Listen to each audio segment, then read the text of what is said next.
Hello, good morning, good afternoon, good evening, good whenever you're watching this or listening to this video. This is a brand new year you have found yourself in, and therefore a new Chris the Fields Games I've Played During the Year tier list, 2022 edition.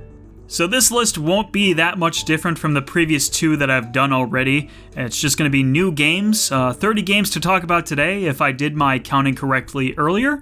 So I'm very excited to talk about a lot of these. There's a lot of really cool games in here, a lot of good games worth discussing.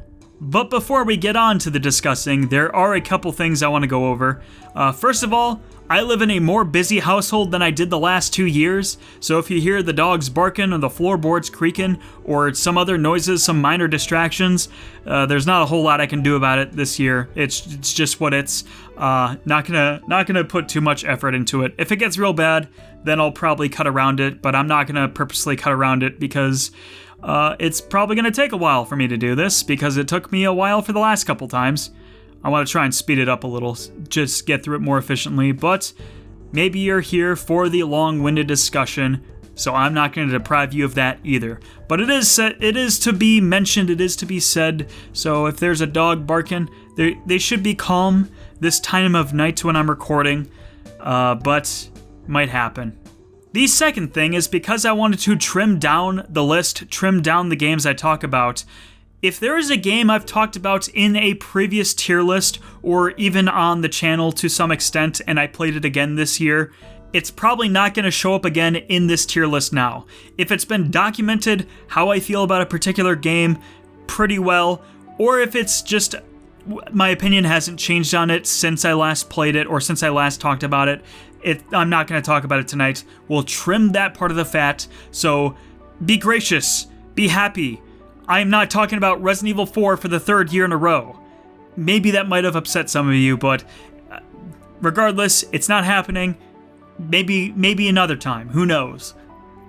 And also, one more thing is that I've included timestamps from the beginning, from the get-go this time, of all the games I talk about when I talk about them. So if there's a particular game on this list that you want to hear me talk about, just skip to the timestamp. I do not mind at all. Skip around as you want, as you need.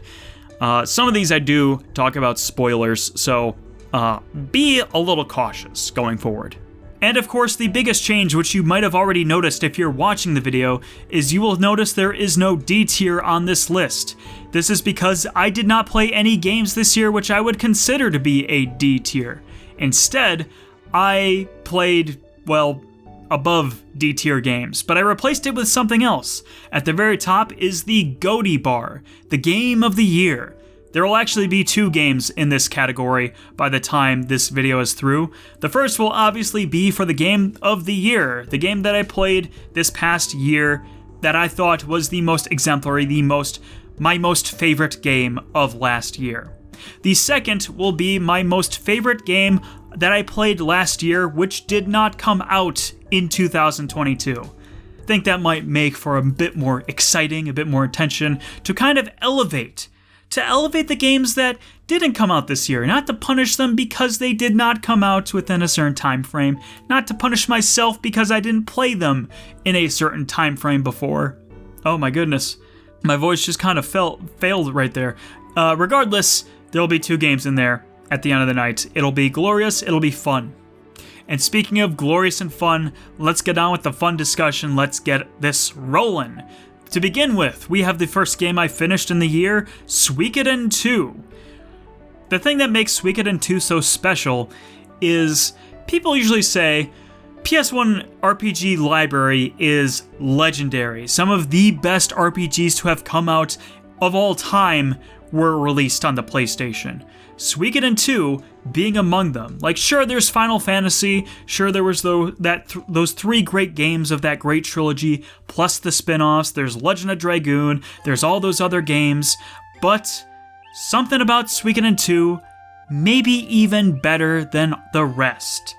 It's considered to be that good. This is a lot of people's favorite game ever. Or at least in contention for being one of their favorite games ever, or their favorite RPG ever. Regardless, it is a highly critically acclaimed game, and I played it for myself, And you know what I said? I said, I get it, but it's not quite for me. Not a bad game at all, but it is a solid B tier within my mindscape. Suikoden does earn a lot of credit for doing some very good things and some very clever things for the time period it released. First being that it was a sprite-based game, didn't use a lot of 3D geometry or any at all, if I remember correctly, and it tells a big story with a lot of characters, so it kind of needs more of a simple presentation to bring everything else up to make the rest of the game better. And at the time, maybe it wasn't quite seen as an ambitious game because it's not pushing the console's limitations. However, in hindsight, it gives the game more of a unique edge, gives it more of a style and more of a personality to it, and Suikoden II obviously does those same things but elevates it. Another thing that Suikoden does, which is fairly unique, I don't know if it was the first game series to do this, or if it was just kind of the one that popularized it, but Suikoden allows you to go around the world to talk with various NPCs in various towns, and you might even be able to recruit some of them so that they join back with your base, so you have a bigger army to take down more of the world, because this is a giant war story. And I do want to give praise and credit to the story because it has a very strong thematic hook to it. It's about two best friends who find themselves on opposite sides of the war because they both are fighting for what they believe is right. It has a very strong thematic theme, but I didn't really care too much for the game. The story, for an English native speaker, is a little bit brought down by its localization. PlayStation 1 RPGs did not always have the best track record. And there's a lot of kind of weirdness in some of the line delivery or some of the translation. Sometimes it's a bit dry, sometimes it's a bit weird. It's got a few problems, not anything that's too seriously damning or anything like that, but it is a part of the game. And also, I don't think its exploration its exploration is good because it's got the whole recruiting the 108 stars thing. But its dungeons aren't really all that involved. Its battle system, I think, is a bit dry. I don't find it to be all that engaging, and I usually just ended up finding ways to kind of make it as easy for myself as possible, like to just spam unite moves, or just use the same party members instead of leveling up everyone, which is, while incentivized, not super necessary, if I'm right. Feel free to correct me, any Suikoden fans, but what I ended up doing for most of it was just kind of using auto battle, just auto battle, and I did auto battle for as long as I could get away with, which is actually a pretty good chunk of the game. Like, sure, I actually strategized and did things manually for like boss fights and stuff, but for the rest of it, auto battle worked just fine. Didn't really need to do much more than that. So I do think it is a good game for what it is, but it didn't speak to me in the way that I thought it was going to, based on the way that other people described it. I wouldn't say it's an overrated game. I don't like using the term overrated. Using the term overrated is overrated. However, it just didn't hit those notes for me. But here's a game that did hit those notes, Valkyria Chronicles. This is my war story game, one of my favorite games of all time. One of the best strategy RPGs I've ever played, one of the most innovative strategy RPGs I've ever played. This game is so good. I think if you know me fairly well, you know how much I love this game. You know how much this game means to me. And I think it is a game that should mean a lot to a lot more people. I think this is a fantastic game. It's a very innovative game for a strategy RPG. Because it's not just turn-based, it's not just RTS, it's kind of like a little bit of a blending. Because you can take your time, you can move and select units one at a time, just like any other turn-based strategy game. You have the time to make your decisions. However, once you control a unit, once you pick the unit you want to pick, you're in it now. Now you're playing a third-person shooter. You can move them around, you can duck under cover, you can fire their bullets, you can aim down their sights. You do not quite the same things like in a third-person shooter. It's a bit more limited because there is the strategy aspect, obviously, but it blends the real time and the action really well. It's very innovative. There are very few games that are even like Valkyria Chronicles in that respect. Like, codenamed Steam, obviously, and I think like the Steam World Heist game, I think, was that the one? Kind of has that sort of same edge to it as well. But for my money, for what it's worth, they don't do it quite as well as Valkyria Chronicles does. And it has a fantastic story with fantastic characters. Love this game to pieces. Love it. At the time I first played it back in 2015, it was one of the first strategy RPGs I ever played. I played a couple other Fire Emblem games first, and then it was this one, and this was the first non-Fire Emblem SRPG I ever played, to my knowledge, and I loved it back then. I was absolutely terrible at it back then. I never ended up finishing the game. I finished it now, and it was absolutely worth finishing.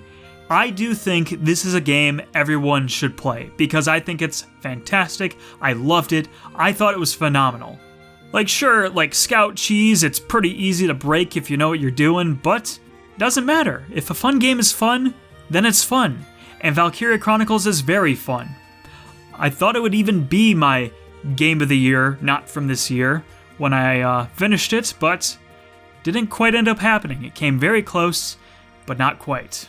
But speaking of strategy RPGs, in the tradition of the Chris the Fields, whatever these are called, games I played during the year, there's usually a running theme that during at least one of the years, I will play pretty much every single game in an entire series. And for this one, it was the Shining Force series of games.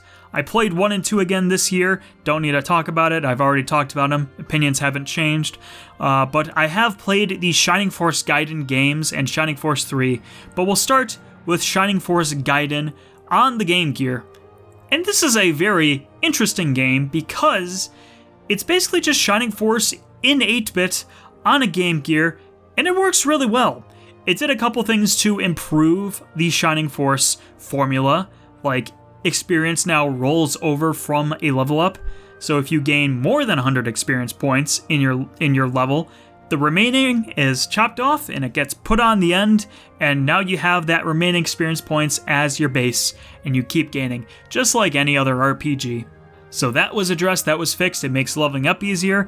The map design was a little bit better than in Shining Force 1 because there is slightly more variety and there's slightly less desert or forest maps, so it's kind of more of an easier game to play through. Obviously there is some kind of a lacking charm because it doesn't have the town exploration in the same way as it did before, which a lot of people say is kind of a bummer. It was kind of a bummer, but I don't think I missed it all that much in the Gaiden games. I was fine with it. Because, I mean, it makes it more closer to other SRPGs, which, sure, that's not really what the Shining Force series is known for, but I found it still to be acceptable all the same. I wouldn't say it goes any higher than a B tier, but all the same, I thought it was a fun game.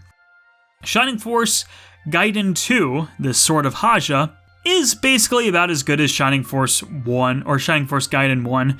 There's a couple things I don't care for quite as much. I think sometimes it's not as particularly well designed. I thought its final boss was kind of miserable and I didn't end up actually finishing this game. Now that I think about it, I made it 98% of the way and then I stopped because I did not find the final boss to be an enjoyable final boss to fight. But it also does some more cooler and interesting things, like it has a story split in Chapter 3, I believe it is, where you have two parties that are diverging, so you actually have less units to use in each one, but they have challenges that are more meant for them, but it makes you miss the other one, so it's kind of a neat concept. But like I said, about as good as Shining Force Gaiden 1. I did not enjoy it quite as much, but they're both roughly the same tier. And I would have said it was my least favorite Shining Force game. However, I think that instead goes to Shining Force Gaiden Final Conflict. If you saw my Swift strategy episode on Final Conflict, then you would know that it actually has the most broad appeal to Shining Force fans out there. It is the bridge gap entry between Shining Force 1 and Shining Force 2. Gaiden 1 and Gaiden 2 take place in the same world as Shining Force, or those same Shining Force games. First game even follows some of the children of the original Shining Force. But it was largely disconnected from that story. Didn't really have a whole lot to do with it. It was just kind of its own little thing. But Final Conflict follows more of the direct storyline of Shining Force 1. It brings back Max, the protagonist of Shining Force 1, not as the protagonist of this game, but it follows him, it follows his antagonists from Shining Force 1, and the main star, Ian, of Final Conflict, is also implied to be the ancestor of Bowie, Shining Force 2's protagonist. So it is quite literally a bridge gap between. You play as some Shining Force 1 characters or Shining Force 1 related characters going through the world of Shining Force 2 and eventually setting up events that will happen in that next game. So it kind of has that direct continuity that I think most Shining Force fans would find appealing, since most Shining Force fans have played 1 or 2 or both. However, it is also the least interesting of those 3 games. It is my least favorite Shining Force game because it just feels like a rehash of Shining Force 2. And I think some people get a misconception that I don't like Shining Force 2. That's not true, I do. It's just that I prefer some things Shining Force 1 did. But I didn't want to play it again, and if I wanted to play Shining Force 2 again, I would play Shining Force 2 again. I don't need to play a game that feels like it just wants to be Shining Force 2. But now we come to the end of the Shining Force series, the last game to have ever come out for it, Shining Force 3. And to set this up, in case anyone's curious, this is counting scenarios 1, 2, and 3 all together. I played all 3 this year. So this is the key art for scenario 1 in the little icon here, but this is meant to represent all 3 Shining Force 3 games. I know some people say, oh, well, Scenario 2 is better than Scenario 1, and Scenario 3 is even better than that, or some combination of that. Some people do debate. Some people might consider them to be 3 separate games. For my own sake, for my own personal mind space, I consider them to be all 3 games. If I'm ever going to play Shining Force 3 again in the future, I'm going to play all 3 games all over again from start to finish, in that order, to set the story up all over again. So for my money's worth, it is one big game, and as one big game, and even as 3 just individual games, this is the best Shining Force game. Easily. Easily. Better than 1 and 2, better than the Gaiden games.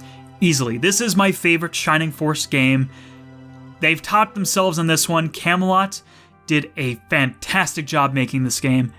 Some people say this is the magnum opus of that studio, of that company. I don't agree, because Golden Sun exists, obviously, but Shining Force 3 is still one of my favorite SRPGs ever made. You'd know that if you watched my Swift strategy of it. I should probably just say watch my Swift strategy videos for the Shining Force games, because that's more in-depth, that's more broad. Fantastic game, brings everything good about 1 and 2, and the Gaiden games too. Let's give them the credit where they are deserved. Brings it into a new setting, a setting based off of Shining the Holy Ark, and, well, it's not the same setting, but it's like the next continent over, whatever, you understand. Even has some direct ties to Shining the Holy Ark, and it is a great game. It is an example of maybe why the Sega Saturn is a little bit underrated, but it's also kind of underrated for a reason, because Sega Saturn games aren't easy to come by. Sega certainly hasn't done a good job about re-releasing them, and even emulating them, it's kind of taxing on a computer, if I am not mistaken. I got a little Beef Boy. I love this little Beef Boy. Certainly helped me out a ton, but it is a barrier. And not to mention, what is also a barrier is the fact that Scenario 2 and 3 weren't even released in English. You have to fan translate them if you plan on playing this game, assuming you can only speak English, that is. And otherwise, in its design, it does have a few little things where it's like, I think maybe that could have been a bit better, or maybe that could have been a bit more clear. But regardless, I loved playing this game the whole way through. It was a 100-hour journey, all things considered, but it didn't feel like it was that long. And if you have the chance to play it, I sincerely encourage that you do, because I think it's worth it. But a game of whether or not it is worth playing is the final Shining game we're talking about, Shining in the Darkness, the precursor to the Shining Force games, the first game made by Sonic Software Planning, who then later became Camelot Software Planning. I actually had a video that I was thinking about making this year. Never really ended up happening, so that kind of just fell through. But what I did playing this game is I actually drew myself some maps on graph paper of the dungeons while I was exploring them and charting my progress through the game. If I have pictures of them, I'll put them up on screen now. So this is what I did. This is how I played the game. I'd explore the dungeons, I'd survey my surroundings, and then I'd draw them on the graph paper as a map for my use with this game. Because that's the thing about Shining in the Darkness. It is a first-person dungeon crawler on the Sega Genesis, and it's very limited by the Sega Genesis, obviously. If you're not paying attention to where you're going to get lost. Like, sure, there's some spells in the game that will help you point to exactly where you are, exactly which path you walked, but unless you're doing that constantly, and unless you're willing to do that constantly, this is going to be a rough game for some people to play. I'd say, in a way, this is actually one of the more accessible first-person dungeon crawling games out there, but it's not going to do the dungeon crawling aspect for you. You have to be involved with this game in one way or another. And the way that I chose to enhance my experience to not get as lost is to draw a map. And this actually did a lot of interesting, advantageous things for me. First thing it did is it obviously created my map. And once I had the map, it became a lot easier to keep track of where I was in the dungeon, where I had already been, what I've already done, where I still need to go. And the second advantage it provided me is if I ever need to re-explore the dungeon or get back to where I was relatively quickly, I look at my map, I can easily plan out a route, I know exactly how many steps I need to take where, and it's great. It's so helpful. And it's helpful because it gets to a point where you eventually need to understand the layouts of the dungeons through one means or another, whether it is just knowing which corners to take, or even like going from one floor to another elevation where things are on the map, one floor below or above another floor. So you do have to be actually really involved with this. And I think that's what is so helpful about drawing a map, and what's so cool about drawing a map is you're taking a part of the game into the real world, and then you're applying something from the real world back into the video game. And that's awesome. But there's also kind of a little wrinkle with that. That being that I'm a weirdo, and I actually had the patience to do that. Most people will not have the patience to do that. Most people are going to just go to GameFAQs and look up maps that people have already drawn of the game, and then use that as they play. But what's kind of unfortunate is that if you're doing that, you're kind of robbing yourself of what the game is all about, what the game is.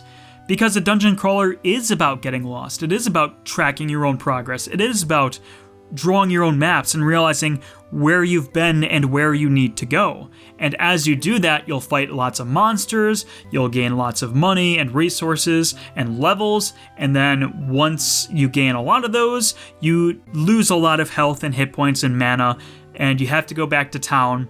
And then once you're back in town, you service the local shops, and then you go back into the dungeon, and you can use your map, and you can go to exactly where you need to go. When you're taking someone else's map, you're looking for the highlights, and then you're using the critical path to get through the game. And this is not an easy game, and that incidental grinding that you'll do while exploring around the dungeon is probably how it was meant to be balanced in the first place. Like, grinding in old video games made sense in the context of old video games because they sort of expected you to get lost, to explore, and once you've explored, then you can go and fight the bosses because you now have the resources because the game was designed with that curve in mind. We kind of remove that context with newer age tools and resources, and even just like things that we didn't account for, like strategy guides and internet guides and things completely external to what was the expectation of games back in the day. And like, if you also think about it, like this was probably meant to be like someone's project over the summer. Like you buy this game from the store, you get it for your birthday or for Christmas, and this was your entire summer break. This was, if you could only play an hour for every single day, it would take you the whole summer to beat this game, and it would feel like a real journey and a real accomplishment when you did it. And I think that gets kind of lost when you look for modern conveniences. And I'm not saying that everyone should be drawing their own maps, because I look at all my maps and I think, yeah, I am a weirdo. This was kind of a waste of time, but it was fulfilling, and I felt personally fulfilled for putting in that work and effort to do that. And that's kind of the fun of playing old video games, at least to me, is that sometimes you do kind of have to meet the game halfway and put a little bit more than just the effort of playing the game into it in order to finish it. Like, bros, my guy, this is a very cryptic 1991 Genesis RPG, and I did not go online once to look for a guide, to solve a puzzle, or to look for an item that I needed to finish this game, because I had all that information within my own drawn maps of the game. But I also don't blame anyone who's just like, yeah, no, not for me. No thanks, sorry. But for what it was worth, and just as a one-off experiment, if nothing else, because it's not like I'm going to go out and play every other dungeon crawler game ever now and do this exact same thing for all of them, but I thought it was kind of an intensely satisfying thing to do, is to create those maps and to use that to explore the dungeon. I created a tool, and that tool helped me solve the dungeons and beat the game. And that was very fun. I almost want to put it in A tier because it was just that addicting when I was playing it. But I think it sits better at a B tier. And it also begs the question, how the hell am I not an Etrian Odyssey fan? Moving on to our next game, Pokemon Legends Arceus. And that's the pronunciation I'm sticking with, unless I change it up in the middle of the presentation without knowing it. So, Pokemon Legends Arceus is the shakeup from Pokemon I needed. From memory, because it's been a long time since I've actually played other Pokemon games, but from memory, this is my favorite Pokemon game. It's kind of what the series needed to do for me to become interested in it again. Because Pokemon obviously is known for being a very formulaic series, known for being very safe, not trying to rock the boat too much, because Pokemon fans sort of want a specific thing, I guess, and if you try to change that up too much, or at least maybe that was the fear, is that if we change up Pokemon too much, we will lose all these people, and the series is too big, too financially involved in everyone's pockets to risk it by doing something unsafe. So maybe that's where the Pokemon Legends sub-series is going to come in. It's for people like me who kind of grew out of Pokemon, who said, yeah, just going around to 8 different gyms and battling them and beating them all with a turn advantage or a type advantage just doesn't have the same feeling to me as I grew up, because it all feels the same. Like, I've skipped generations and I've dropped off the generations I have played because Pokemon just lost interest for me. I felt like I grew out of Pokemon. But Pokemon Legends Arceus shook it up again. It made things feel new. It gives the game more of a kind of Monster Hunter feel to it, where you're set in an area and you explore the area, you survey the land, you collect data on these creatures, you capture these creatures, and you get to explore and run around and just have fun. And the act of throwing a Pokeball and catching a Pokemon is so quick, so satisfying, and just great. Loved it. I didn't do the whole entire game. I finished after the first credits sequence. Did some of the post-game stuff, but I said, yeah, I don't feel like I need anything more than this. But it was a very great experience. It made me interested in Pokemon again. And then Scarlet and Violet, despite the technical issues that have plagued that game, also kind of make me interested in Pokemon again. I wouldn't call myself a Pokemon fan at this current moment, but I might be down to pick up another Legends game. Moving on to our next RPG on the list, Live Alive. Both the Super Famicom and remake versions were played this year. I love this game. This is a fantastic game. This is a wonderful game. No matter the version you're playing, this is one of the most unique RPGs you could ever play. You may think you have an idea of what you're in for when I say it's a Super Nintendo era Squaresoft RPG. You may think, oh, so it's something like Final Fantasy, or maybe it's something like Dragon Quest. And it has a few similar fundamentals, but you need to keep your expectations in check, because this is, in fact, one of the most unique games out there. It features 7 different scenarios that were developed by 7 different internal teams within the development team of Live Alive. So you're getting 7 different flavored, basically 3-hour-long JRPGs all in one package. And every scenario has its own little hook to it. The ninja scenario, the shinobi scenario, however you want to say, it's kind of basically a stealth mission.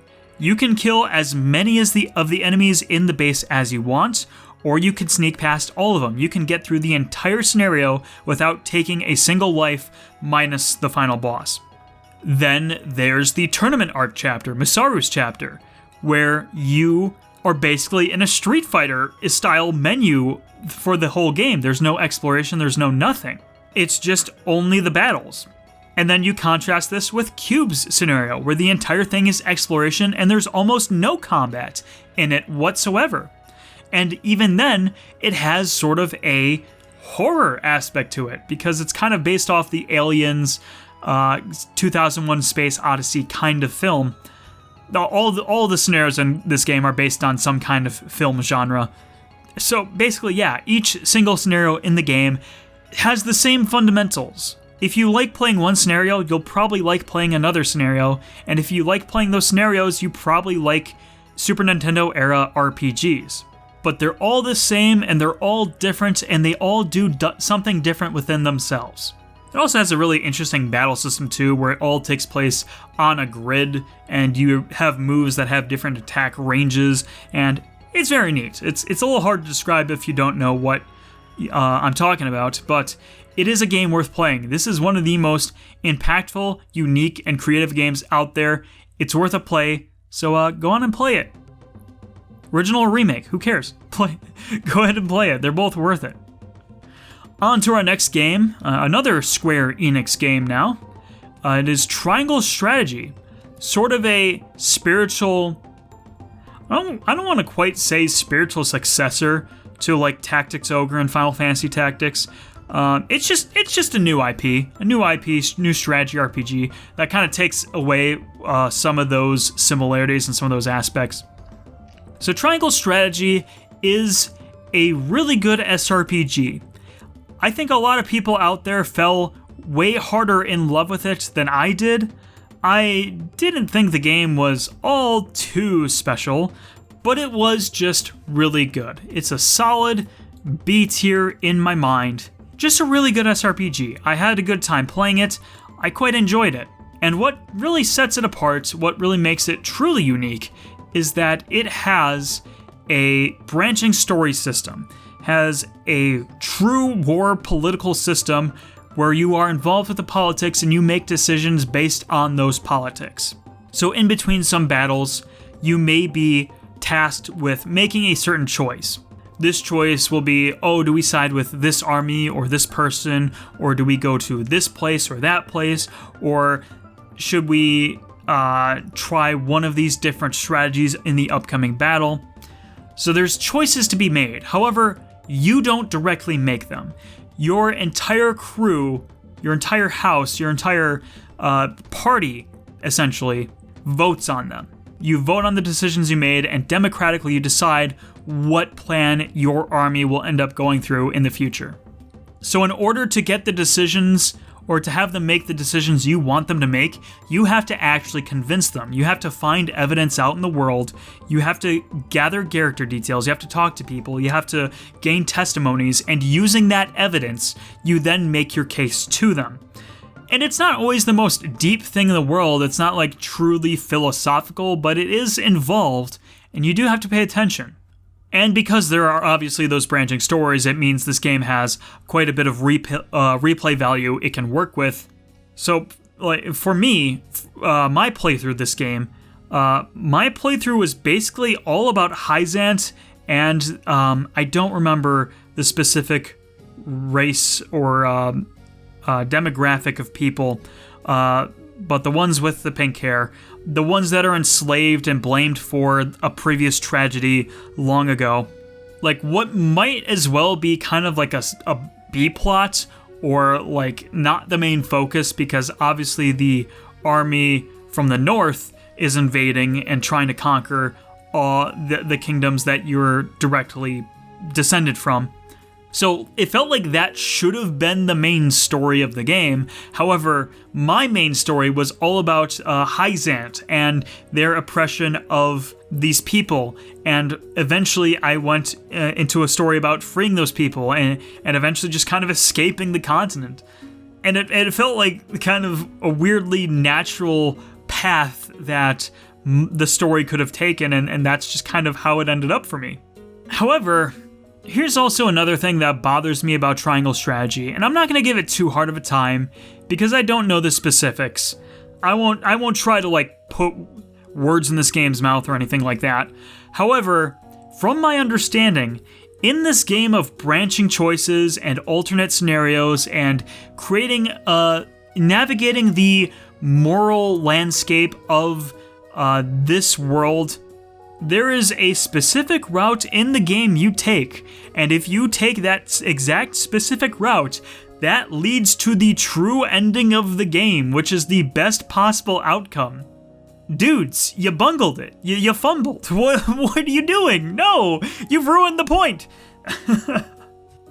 Which, honestly, that kind of sort of defeated my interest in going back to the game, because it's like, oh, I want to see all the equally viable ways this war could have turned out.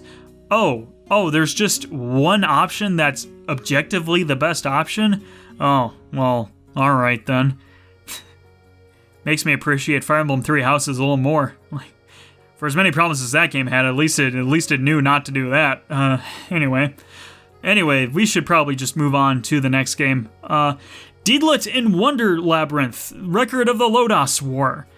Isn't that a title? Why is that such a title? Well, it turns out, I didn't know this before going in, but this is actually a game based off of an anime from the 80s or 90s, one of those.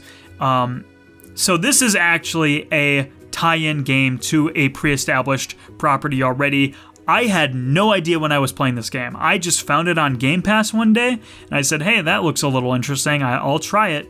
So that's basically my knowledge. If you want to know, a Record of Lodoss War fan? No, I'm not. I just installed it on Game Pass. And if nothing else, this makes for an excellent Game Pass afternoon game. What it is essentially basically Castlevania Symphony of the Night meets Ikaruga. And you may be thinking, that sounds like a weird combination. It's not quite as weird in context, but it's fun. It's certainly fun, alright. So kind of the whole crux of the game is that you have two elements. One of them is your wind element, which kind of gives you more maneuverability, and the other is your fire element, which gives you more offensive capabilities. And you can switch between these two at any time. However, enemies will shoot blue or red dots or energy projectiles at you, and if you are the corresponding element to the blast that's hitting you, you absorb that, and it makes that form of yours even stronger. And it's also got kind of a cave story thing where if you take damage, the form then loses some of its power. So it's kind of a balancing act of trying to get the powers up as best you can, and when you accidentally mess up, maybe your other form is charged up already, so you use that form instead, and then you just kind of balance them out, mix between, switch them out at any time. It's just a very fun idea, and obviously it's Ikaruga basically, but works very well for this platforming Castlevania style game. Not quite as good as like a Symphony of the Night, in my opinion. Definitely kind of some weird, odd choices here. Some things where it's like, this is kind of a cool idea, but it doesn't quite work well. Like, you can shoot your bow at a gear that's like attached to a rope to like make a lever move or a platform move or a door open, but you kind of have to be in weird specific spots for it. And also some of the exploration is a bit kind of funky. But if you find yourself wanting a game that is basically just Symphony of the Night, again, congratulations, you found one. It's a very enjoyable game. It's on Game Pass, so give it a shot. 20 Minutes Till Dawn is not a game that I usually play. Gifted to me by one of my friends. And yeah, like I said, not kind of a game I usually play. I'm not really about the sort of arcadey, roguelike sort of vibe. If you don't know what 20 Minutes Till Dawn is, it's basically kind of what the title implies. You survive for 20 minutes, and during those 20 minutes, waves of enemies are going to be coming at you, and you have a gun, and you just got to shoot them all. And then they'll drop experience, which you can then use to level up, which will give you access to an upgrade, which might be a summon to help you clear out the numbers, or it can make your gun stronger, or it can give you elemental properties that have some effect on the enemies directly. I've heard it described as very similar to Vampire Survivors, which I've not played and don't know a whole lot about, but I kind of like the style of 20 Minutes Till Dawn more. It has more of a unique sort of muted color palette to it, and every playable character in the game is also a female, so that's just kind of a unique stylistic edge to it. It's still in early access as of right now, and it's still getting more updates, but I've also, as of right now, finished out all the achievements. I've done Darkness 15 difficulty for every character and every weapon, and even did the optional little challenge achievements in there as well. I quite enjoy this game. This is definitely a game I pick up whenever it's like, I just kind of want to play a game for an hour, but I don't want a story. I don't want anything. I don't want it to be too involved. Congratulations, 20 Minutes Till Dawn works just well for me. Now we come to one of the most iconic games on this list this year, or should I say one of the most memetic games of the year. One of the most memeable games of the year.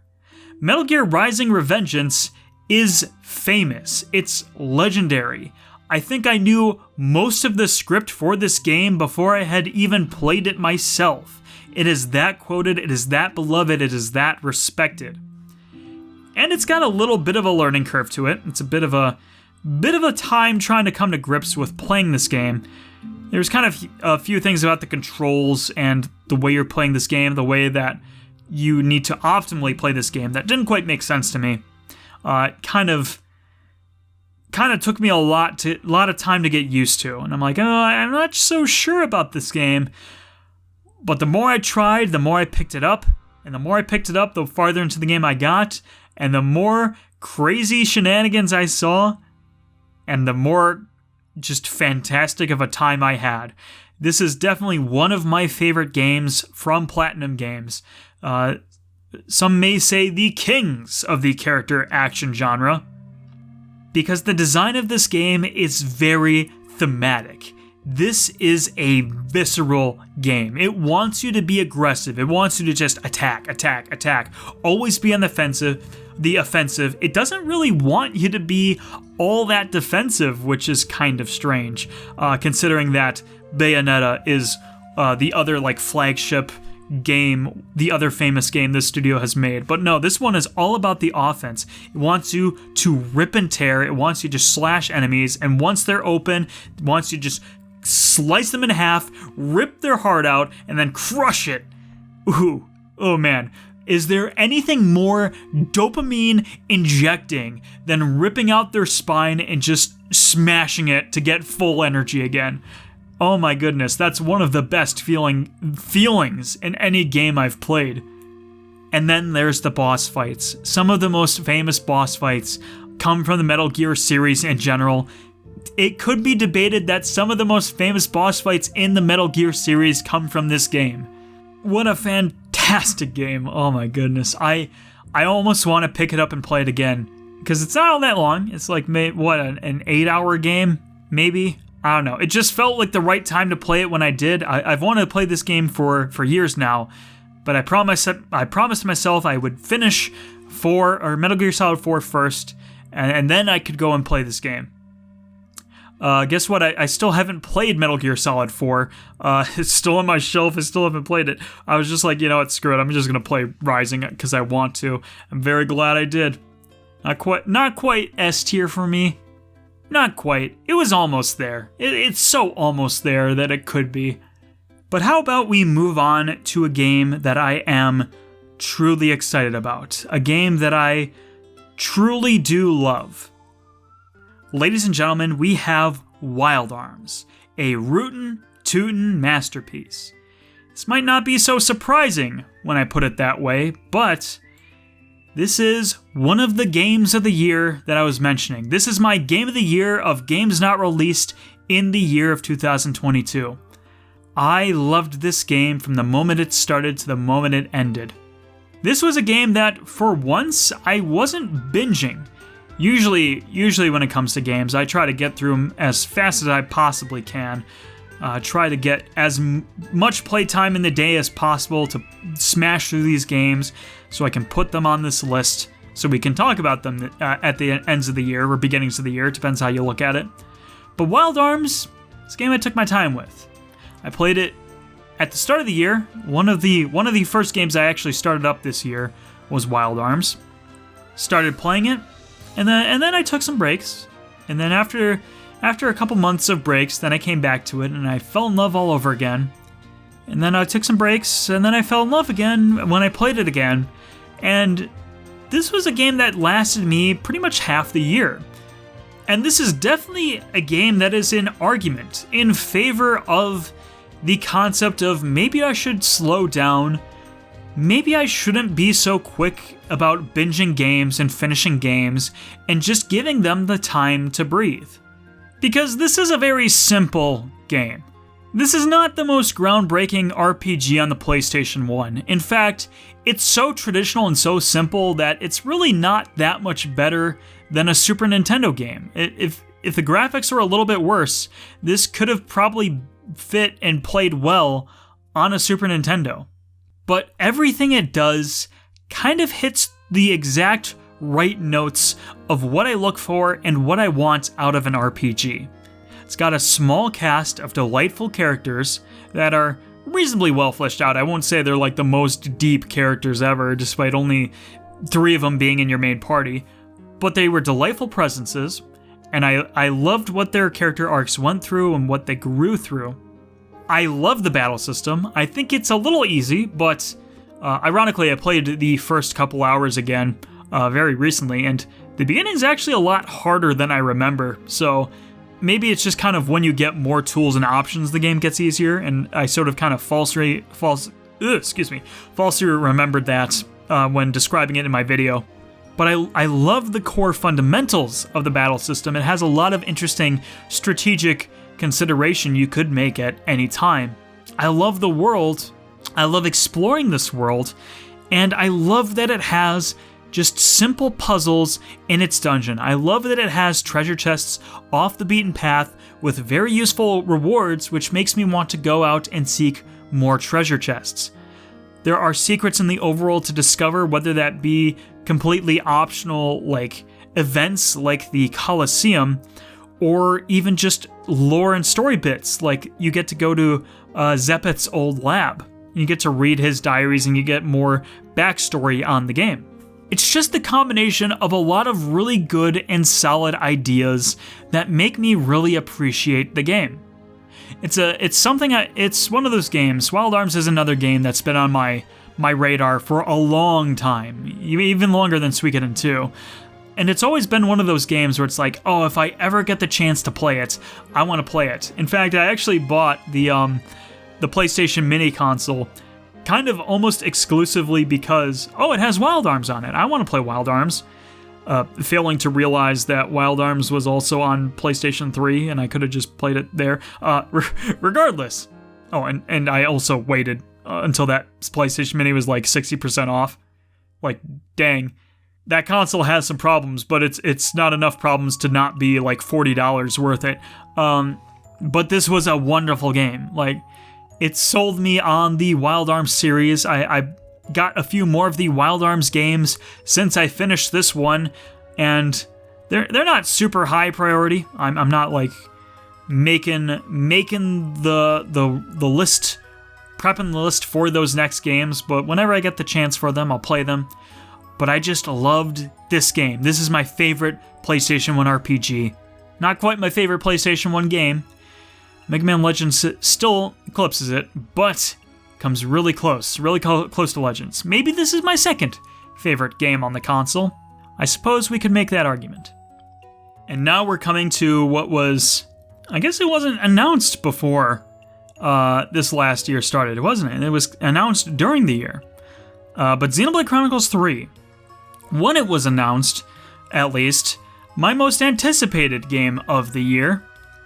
Because at this point, we know that Xenoblade Chronicles 1 and 2 are definitively connected. We know that, these two games actually do take place in the same world. So 3 can finally be the game that blends them together, and it was kind of a blending of styles. It was compromising between the sort of artistic and gameplay visions of 1 and 2. So it is kind of a mix of those two games, and I said, well, I'm very interested in this game now.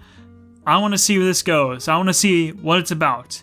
And I think I'm going to make the most radical claim about Xenoblade Chronicles 3 that I think I could possibly make on this list. Xenoblade Chronicles 3 is a good game. And that's it. I just thought Xenoblade Chronicles 3 was a good game. I didn't have a whole lot of like super strong emotional attachment to it while I was playing the game. It was good when I started, maybe a little bit weird. I had some weird feelings on it at the start. It was good when it started. It was good for chapters 2, 3, 4, 5, 6, 7, however many chapters there were, and at the end, the game was good. It was a consistent level of good throughout the entire game. Now that's not obviously literally completely true. Like, end of chapter 5, Xenoblade Chronicles 3, that's GOATY. That's like game of the year. The rest of it is just this is just a good game. It's just a good game. And what's kind of wild to me, what I had to really reconcile with, which kind of broke my brain when I was thinking these thoughts, but it was how I felt all the same, is I actually think I liked Xenoblade Chronicles 2 more than 3. So, Xenoblade Chronicles 1, obviously one of my favorite games ever made.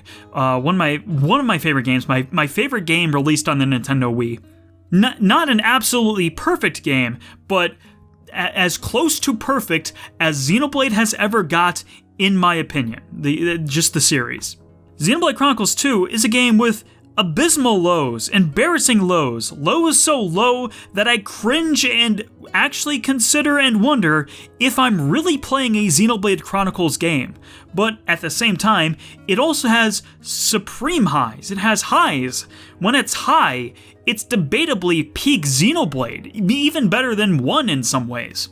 And I didn't like Xenoblade Chronicles 2, or at least I believe I didn't. Totaling everything together, when I finished Xenoblade Chronicles 2, I said, man, that game was a disappointment. But in a way, Xenoblade Chronicles 2 made me feel more passionate feelings both up and down. Even down, it made me feel more intense than Xenoblade Chronicles 3. Yeah, this was a good game. And that hurts my brain. That hurts my brain because it's like, wait, didn't I hate 2? And wait, Xenoblade Chronicles 3 has a job system, and I think it's just kind of mid? What?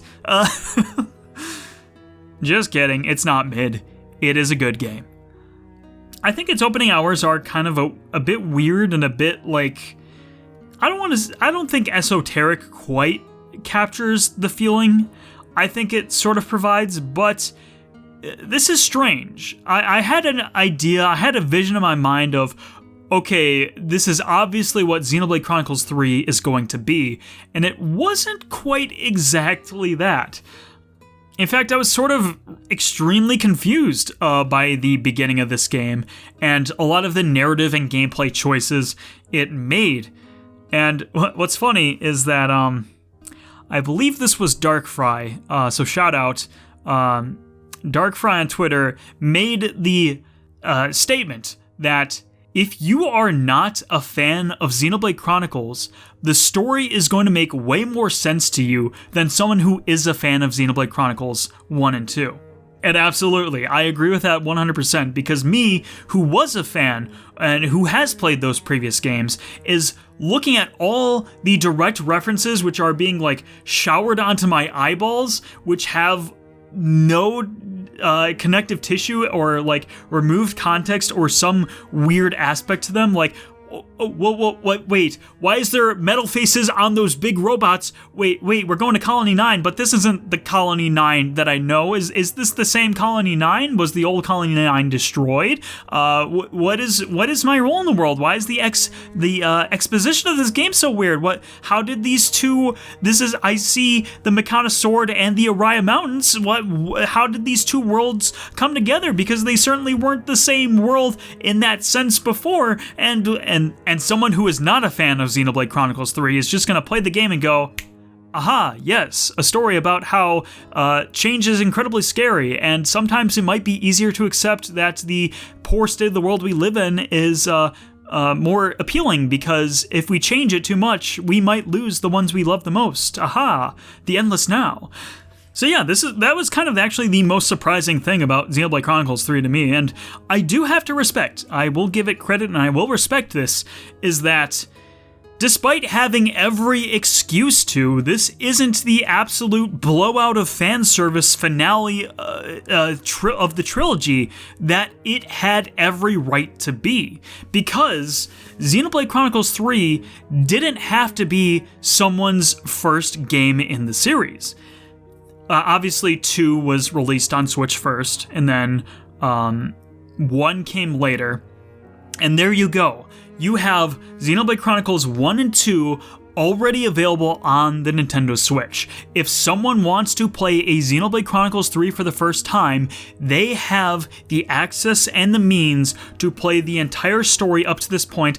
Forget about X, but X isn't really directly related. So because those two games exist on the same console that Xenoblade Chronicles 3 is going to exist for, if you want to be a fan of the series, you've had your chance, and if you are a fan of the series, welcome to Xenoblade Chronicles 3, here's the blowout, here's the fan service, but it's not that.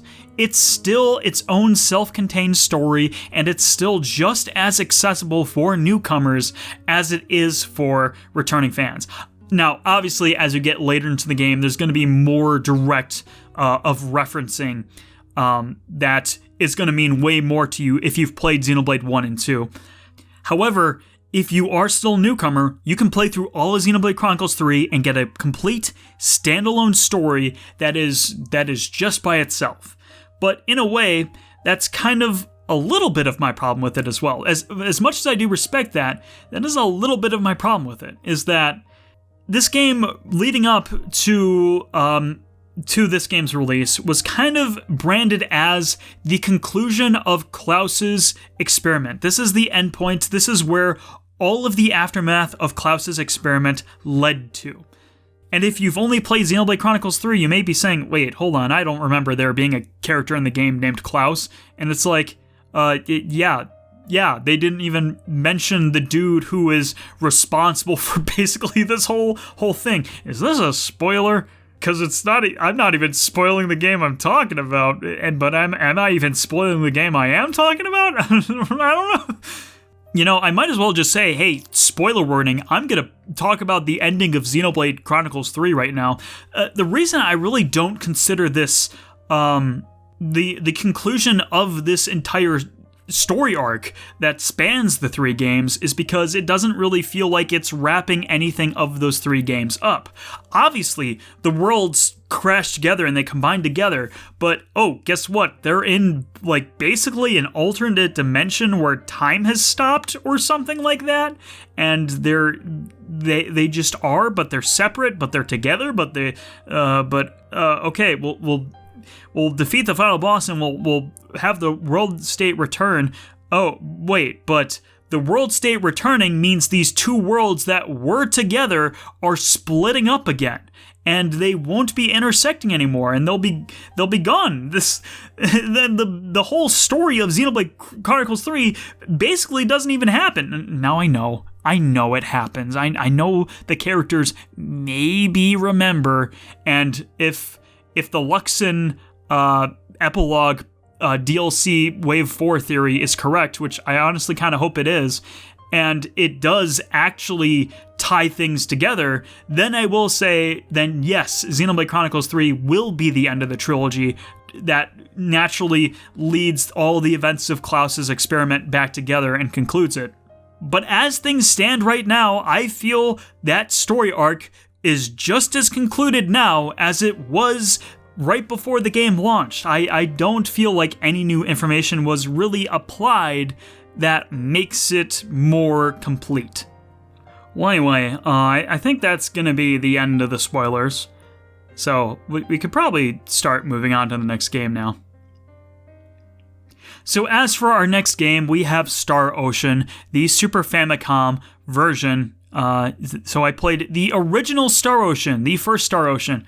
And I kind of want to begin with its sort of development history, because it kind of serves as an interesting point of reference for where this game came from, and it kind of informs the game that it is. Star Ocean, for those who don't know, is basically a sister series to the Tales of series. That's right, games like Tales of Symphonia, Tales of Vesperia, Tales of the Abyss, Tales of Arise, that series and Star Ocean series are sort of sister series. Now, obviously, they're from two different publishers, Namco and Namco Bandai or is it Bandai Namco now, for the Tales of series, Star Ocean, Enix, and then Square Enix. So obviously two publishers, two different development teams. Where did that end up? Well, it's because at one point those two development teams were the same development team. They were Wolf Team. They created Tales of Fantasia together. But from what I understand, the development of that game was not smooth. It was a mess. There was a lot of conflicting ideology between the development staff and the publisher, and even within the development staff. So after the game was finished, they split off. Various members of the team split off into two teams. One of those teams was Tri-Ace. Tri-Ace made Star Ocean. And Star Ocean is basically kind of Tales Fantasia 2 in a way. Because when I talked about Tales of Fantasia, was it last year or 2 years ago? I don't remember which year I talked about Tales of Fantasia. Regardless, Tales of Fantasia almost doesn't quite feel like the first Tales of game. It definitely has a lot of the same ideas and would be carried forward, but kind of in a weird, corrupted way that was definitely very evolved from what Tales of Fantasia was. And that kind of made sense, because playing Star Ocean is the sequel to Tales of Fantasia. Tales of Fantasia is the Star Ocean prototype game. Like, they look the same, they play fairly similar, they have a lot of similar ideas. Star Ocean does a few things differently, though. Like, there's no world map in this game. All the areas you explore are to scale. Like, obviously, there's a lot of cut areas. Obviously, areas are, like, cut down, so there are only, like, a few rooms between towns. Kind of a necessary limitation of when things are to scale like that. And also, its battle system is a little bit different, because rather than being a 2D side-scroller, it's, I'm not really sure how to describe it. It doesn't, like, take place on a grid, but characters move in lines towards enemies, and they attack, and you can use your spells and arts, and you can control, actually, all the party members in this game. You could not do that in Fantasia, but it's also a little weird, because in order to do that, you have to be in battles and then go into your menu and then back out of your character and then select a new character and go into their menu, and then it's weird. But you can play as every character in this game now. I think there's probably co-op, two-player co-op, maybe. I don't know, I guess I never really thought about it. And it's got interesting ideas, and it's also one of the most ambitious Super Nintendo games out there. It has a very extensive skill system where you can put your talent points or your skill points into different talents, And by learning those different talents, you can gain access to new skills, you can craft items and weapons, you can train to get experience faster, you can boost up your own stats, you can get more moves for your fighting style. It's got an incredibly deep skill system. And also, it has sort of a branching story? Sort of? Like, you can make decisions for characters, and that will decide whether those characters will remain in your party for the rest of the game or not. It's kind of weird, though. So if you say, like, the wrong thing at the wrong time, you just don't get a character later. And if you meet a character, if they guest in your party for a while, and you just say, hey, see ya, nerd, bye-bye, like, that character's not showing up later. And it's not kind of like a Chrono Cross thing, where it's like, oh, by skipping out of this one character, you get this other character. No, you can just say bye to the character and you never see him again, and that's your, like, fourth permanent party member just gone, dude. Like, see ya. So it's kind of weird. It's kind of weird and esoteric, but I kind of love its weird esoteric design. However, unfortunately, I think I put Tales of Phantasia in C last year. I don't think I can justify putting Star Ocean above C either, because it's definitely got a lot of weird, janky, old design, which I personally love, because I love weird, janky, old design. It's part of the fun of playing retro video games, but it's still a factor of the game nonetheless. I still can't say, like, oh, you gotta play Star Ocean, sleeper hit of the Super Famicom. No, it's kind of weird and poorly paced and very strange. But despite being in C tier does not mean this game was terrible. If I was going to say this game was terrible, it would be in D tier. C tier is just it's C tier. I don't know. What do you want me to say about it? Who cares? Finally, we come to a Fire Emblem game on the list: Fire Emblem Warriors 3 Hopes. Fire Emblem Warriors is a game I love despite its despite the game that it is. Fire Emblem Warriors is kind of the most cookie-cutter, like, what if an AI developed a video game, Musou game that could be possible? That's Xenoblade, not Xenoblade, that's Fire Emblem Warriors. But Fire Emblem Warriors 3 Hopes learned a very important lesson. It's like, okay, if we can't do multiple games in a series well, if we can't represent that well, let's just represent one game very well. So, sort of like the Hyrule Warriors Age of Calamity sort of philosophy, but just like, let's represent the most popular game in the Fire Emblem series, and the one that's already on Nintendo Switch, so we kind of already have that same install base, fan base, but it's just an action RPG now. And I think it works very well. Despite being a different gameplay style, it does use a lot of, like, the same, like, Three Houses base management and character management systems from that game. It applies them here as well, and they've made improvements. They made it a lot easier, and they've actually done a pretty good job of fleshing out that whole customization aspect. And even, like, the base management system. Like, one of the biggest complaints about Three Houses for the monastery was it's just a mad dash to get it all done as quickly as you can, because you have a limited opportunity for it, and if you don't do it all in that opportunity, then you have to spend more resources to do it again, and it's just a pain, and it's so much, and it's boring.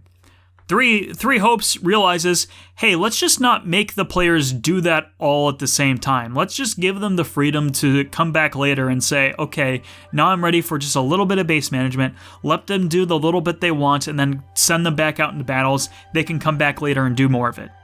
Which is a very necessary improvement and very good. And it also just does a lot of regular Fire Emblem staples much better. Like, for example, this game implements permanent death better than the mainline tactical RPG. I hate that it's the case, but it is. It's the way it is. Three Houses provides you with adequate number of units. If you lose some of those units, guess what? You can recruit more units later, and it's fairly easy to do. And you can recruit those units, you can make them a part of your army, and it's not difficult to catch them up, and congratulations, you replaced the permanent party member that you lost because of permanent death. it somehow handles it better than Three Houses. That should not work. This is a Musou game. You should not make permanent death work that well, but you did, by golly. And in general, I would say that maybe from a pure gameplay perspective, from the controls to maybe the mission structure, to just the general game feel of the game, this is probably the best Musou game of the Nintendo crossovers. It just feels smooth, it performs pretty well. Like, sure, this game ain't running at 60 frames per second all the time, despite the unlocked frame rate, but by golly, it at least doesn't go below 30, at least from my visual foundry. But then where does this game place? Where does it go? Oh, it's a Fire Emblem game, so it's obviously... Oh, it's gotta be GOTY because it's a Fire Emblem game, right? No, here's the thing, guys. The story is kind of redundant because it's an alternate universe of Three Houses. If they wanted to go with the Fodlan setting and if they wanted to expand upon that, they had something there already. They could do the story of the 10 elites, they could do the story of Seiros and the campaign of the War of Heroes as they march on Nemesis, eventually culminating in the Telltale Plains, where then he's defeated, Seiros regains the Sword of the Creator, and congratulations, the rest of history can happen, and you can use that to expand upon that legend. But I can also see why they didn't want to do that, because then it kind of demystifies the legends. You also already kind of know how the story's going to end, because it's literally set in stone in history. So I get why, but what they did instead was just an alternate universe of Three Houses. This is the story of Three Houses again, but slightly different because, well, you're not playing as Byleth this time, you're playing as Shez, and I'm not going to go too much into that. I don't have a ton to say about that, but basically, this is the same story from a different perspective, and it's sort of just kind of redundant. But you know what? The story's not too important, right? This is a Warriors game. This is a Musou game. It's just all about the junk food. It's all about the power fantasy of just mowing down thousands of dudes in each battle as different characters as your favorite characters. And does the story really need to be anything more than just justification for the action that's taking place? And at this point, I would say, yeah, it should be, because frankly, I didn't like the endings of this game. There's 3 endings, 1 for each route. They all feel like bad endings. Like, I mean, I would argue that they are bad endings, but they feel like bad endings like, oh, I didn't make the right choices in my game, and you get a sort of half-assed ending that doesn't feel conclusive because you didn't do the right thing. It feels like that for every single route in the game. And it just left a bad taste in my mouth, and a horrid taste in my mouth. And it's like, makes me really conflicted, because like I said, this is probably the best playing, the best feeling game of the Nintendo crossover library. But it all felt like a giant waste of time. It felt like a story I've seen before, and a story that feels very inconclusive and very unsatisfactorily wrapped up. And if it was just one ending, it'd be like, okay, that's weird, but there are 2 others, right? And maybe if I do those, maybe I'll get some weird, like, true ending, because this is a fan service game, so maybe this is gonna do the triangle strategy and give us a true ending to this game that's about navigating a morally conflicted landscape. It's like, no, this, thankfully 3 Warriors doesn't stoop so low, but at the same time, we just get 3 completely stupid, boring, dumb endings that have no payoff, no falling action. These games end at the climax, and then it stops. The game's over. Good job. And what? No, wrap it up. Wrap it up, please. Come on. A good ending can make me forget a lot of weird tedium and design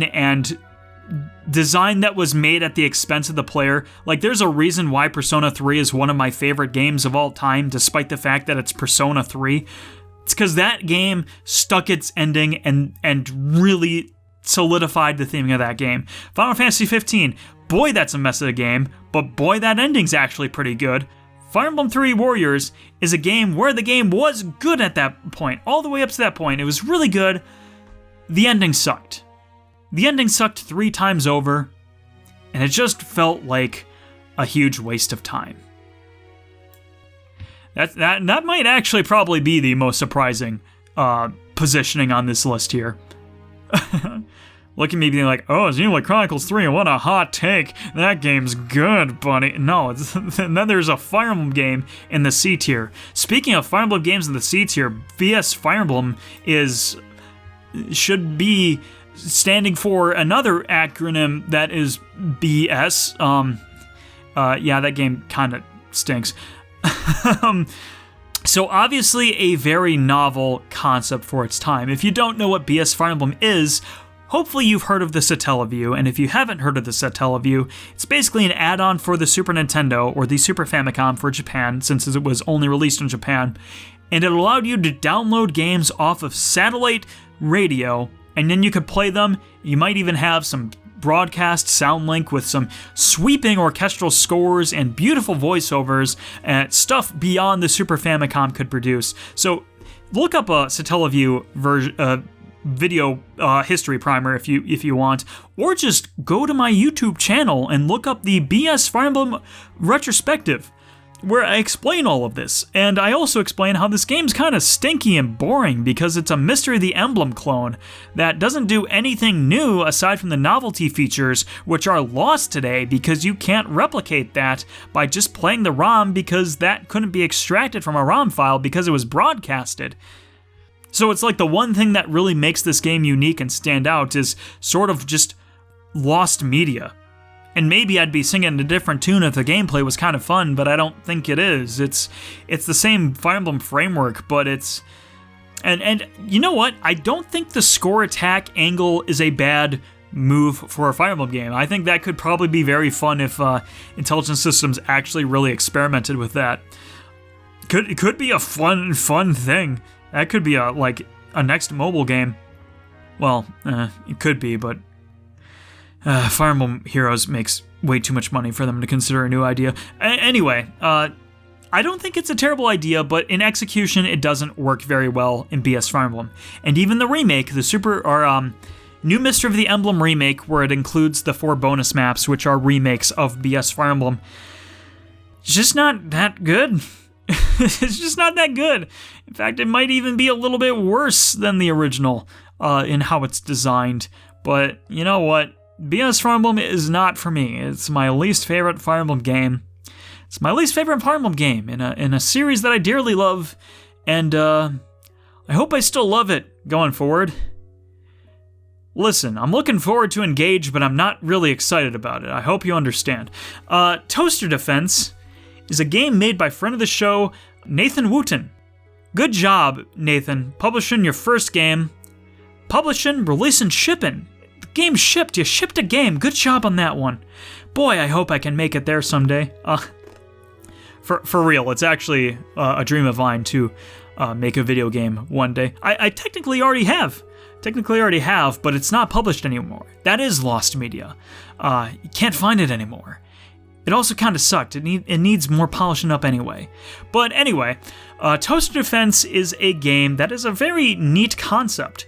It is a 2D platformer and a tower defense game just kind of smashed together. And it's a very fun concept. So you can set up towers, which are kitchen appliances and office appliances, which can help you defend against the enemies. They can take off some damage here and there. You can manage them as you see fit, but also you are a guy, or an oven in this case. You're an oven, and you can jump on enemies, you can shoot toast at enemies, you can dash through enemies, so you are an active part in the defense just as your passive towers are as well.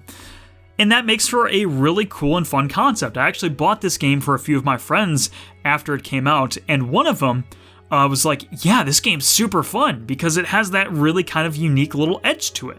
And I was a little proud. I was like, yeah, it is pretty fun, isn't it? And then I played more of the story mode. Yeah, because, this game does have a story mode. It has missions for you to do. And some of the missions aren't too bad. It's like, okay, it's teaching you about the enemy types and how to use them and how to use your options and the towers. and it's all good, it's all fun. But then a lot of the missions are definitely weirdly difficult, or extremely difficult, and not even just weirdly difficult, they are just flat difficult. And it kind of really just killed my motivation for still playing the game and going on. It's like, oh my goodness, I don't want to deal with these things, because like, wait, I have to destroy all these blue guys going for my toaster, that I have to destroy all of them, and I don't even get towers, and I also only have one hit and I die. I don't remember if that's exactly a mission, but I remember a mission that's sort of similar to that. Either way, yeah, a lot of the missions are rough, and it's like, oh, I don't really want to deal with this. But I dealt with it, I moved on, I finished the game, and guess what happens when you finish the game? Nothing. That's right. No falling action. Ends at the climax. No, my least favorite thing in the world. No, I'm not that mean.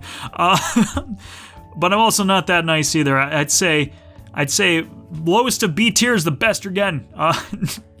It definitely kind of has a lot of first game energy to it. I don't know if this is truly Nathan's first game in the purest sense of the word, like barring Game Jam experiences or whatever else.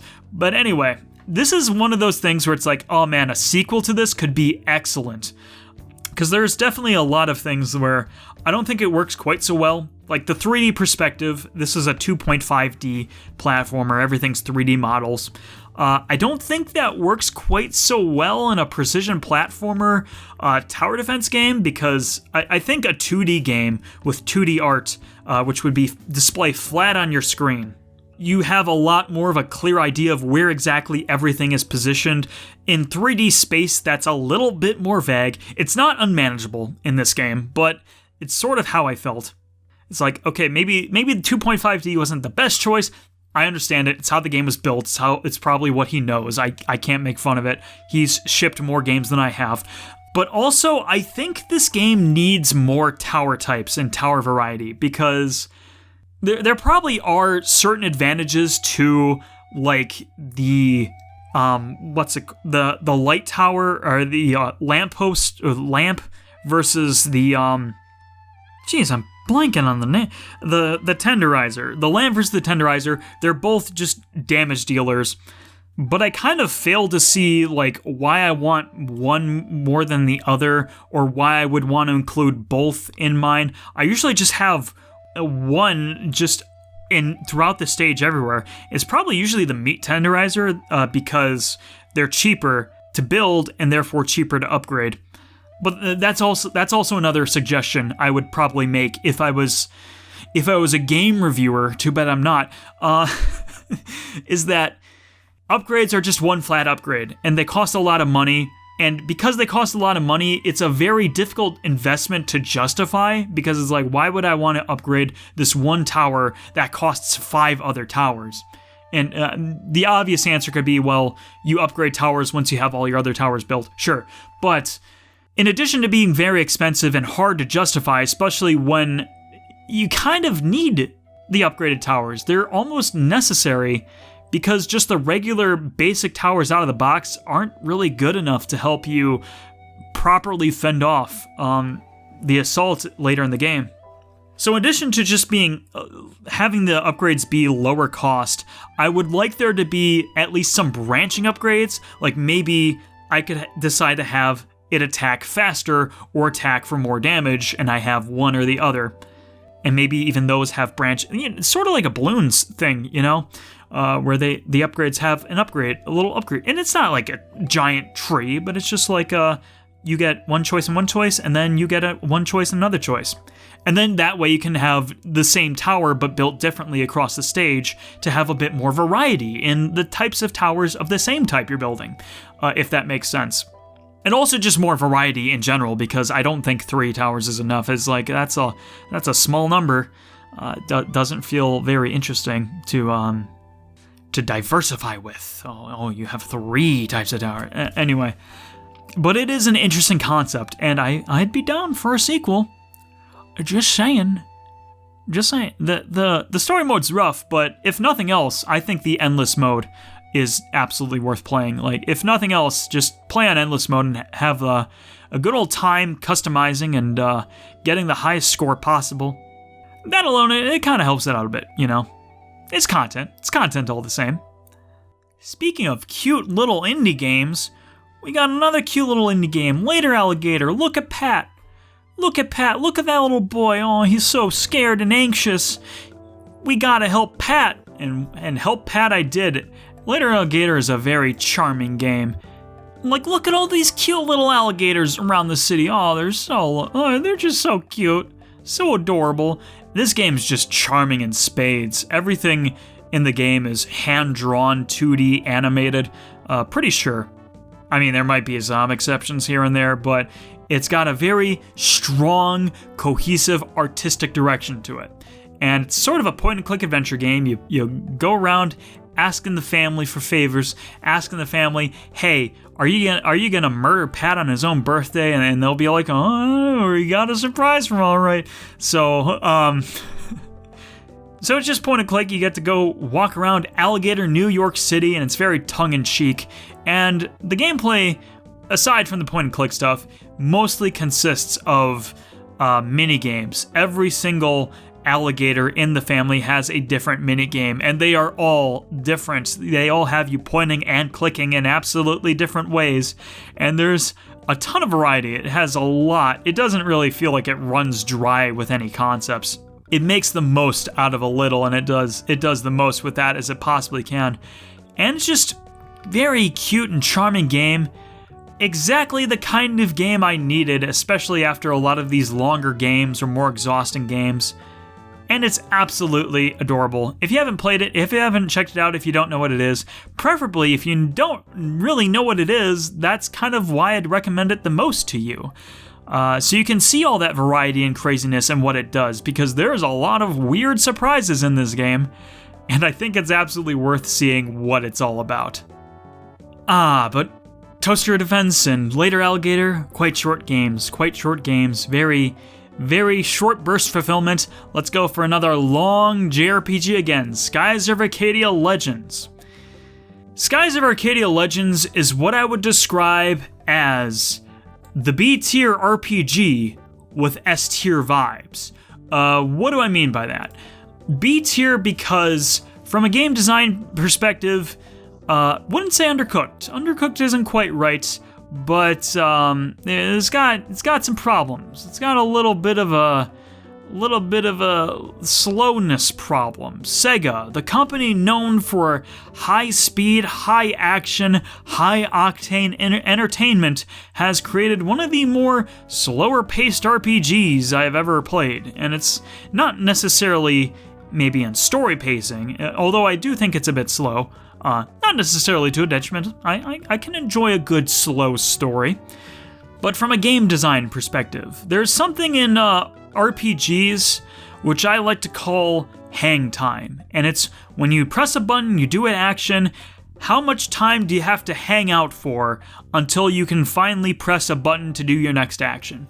Obviously, that's not really as applicable in the overworld exploration, but in battles, boy, having just a little bit too much hang time is a killer. And Skies of Arcadia has a lot of hang time. Oh boy. Sometimes after you input all your commands, it takes just a little bit too long for the characters to do their idle animation before they run over to the enemy. It takes a little bit too long for them to run over to the enemy. They attack. The attack feels like it's 50% slower, the animation, than it should be. And then they hang out. There's more hang time for like another half a second. Boy, that adds up. Boy, that feels slow. And especially in one of the most notorious games when it comes to random encounters. Boy, that does wear on you after a while. And I'm playing the Legends version. I'm playing the GameCube version. I'm playing the quote-unquote fixed version of the game, where they reduced the number of random encounters. And boy, if I'm playing the fixed version, I dare not consider what the Dreamcast version must have been like. But then it's an S tier. Well, why is it an S tier? It's because it's unique. It's got a strong vibe. It's got a nice, absolutely Skies of Arcadia vibe to it. I don't think I've played a game like Skies of Arcadia that felt quite like Skies of Arcadia. Like, sure, there are airships in other RPGs, but how many other RPGs out there do you know of where everyone has an airship, where you get the airship from minute 10, where you can just start exploring, and if you see a little island, you can go examine it, and maybe you'll find a discovery, and you can turn those discoveries in, and hey, there's ship battles. Ship battles are stupid slow, but there are ship battles, and that does kind of vibe pretty well. It's got diverse locations. It's got that feeling of wonder and excitement of seeing something new all the time. And you may be saying to yourself, okay, so you're saying this is a B-tier RPG, but it's got S-tier vibes. So if I'm a math man, that means it's an A-tier RPG. Is that correct? And I would say, very good math, Mr. Mathematician. However, you made one critical error in considering the math of Chris the Fields. And that is, vibes trump everything, baby. This is an S-tier game, my dude. Because vibes are, at the end of the day, the most important thing to me. If I feel good playing a game, even if it's got problems, even if it feels a little slow, it's a little, I don't know about this one, man, guess what? This is still my favorite genre of video games. It's a bit slow, man, that's annoying. Game's still fun as heck though. It's still got that unique edge. It's still unmatched when it comes to other RPGs. It's so imaginative and creative and free, and this isn't gonna be a game I'll forget about anytime soon. I loved playing this game. Another sort of Wild Arms instance where this was also one of the earliest games I started in the year, and just kind of vibed out with it. I started this game early in January, and picked it down, left it for a break, and then afterwards, after a long break, a few months break actually, then I decided to pick it up again. I pick up where I left off, and I still remembered where I was at that point. A lot of people, maybe this is a uniquely not me problem because these are my favorite kinds of games, but it's like, when you set down an RPG for a month, so many people complain, it's like, I don't know what I was doing or where I was going. I don't have that problem, dude. It's like, this is an insanely memorable game. I remember exactly where I was, what I was doing, and where I need to go next. And then once I picked it back up again, I could not put it down. I was engrossed. I wanted to keep going. I wanted to keep seeing the new sights and new discoveries and new locations and new characters and new places and new things. And it was just kind of one of those instances where when the journey was over, when it was all said and done, man, I felt something. Man, I felt like, dang, that was a really good video game. And I kind of want to bring up a quote. I wanted to bring up this quote. This is the very last line of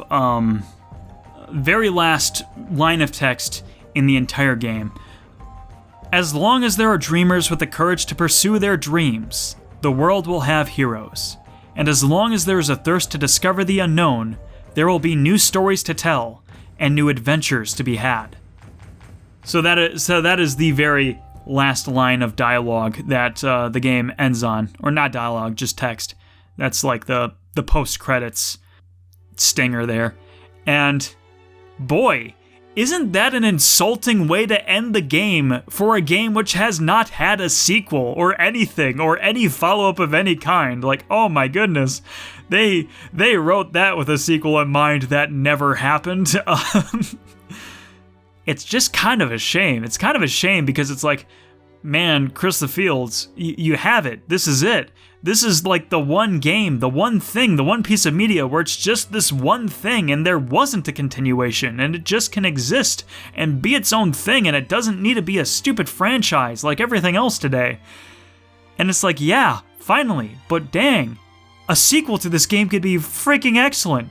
That could be the GOTY of whatever year I'm playing it in. But nah, it's just a really good Dreamcast/GameCube game right now. Which, you know what, I'll take it. This is still the only Skies of Arcadia game to ever come out and to ever exist and to be a thing. Well then, by golly, I'm glad it was this one. But hey Sega, if you are planning on a sequel to Skies of Arcadia, a Skies of Arcadia 2 if you will, Open that trailer, that debut trailer with that last line. I will lose my mind. Many people will lose their mind. That's the perfect way to open a trailer. Anyway, on to our next game, Katamari Damacy. Very famous game, one of the most famous PlayStation 2 games out there. It's as famous as it is annoying. If you don't know why it's annoying, you've probably never played this game before. Boy, don't turn up your TV speakers too loud on this game. But it's an incredibly simple concept that just works so dang well. Very short game, it's only a few hours long, but for each few of those hours, it's a stupidly fun game. Stupidly fun. Exactly kind of what I needed to break up a year of a lot of long games, and well, now we're gonna get into our shorter game stretch of the list here, which is a little strange. But anyway, Katamari Damacy, very fun. Don't know what it's about? You're just a little dude, a very little dude, and you have a very little ball. You roll that ball around and pick up other very, very little things.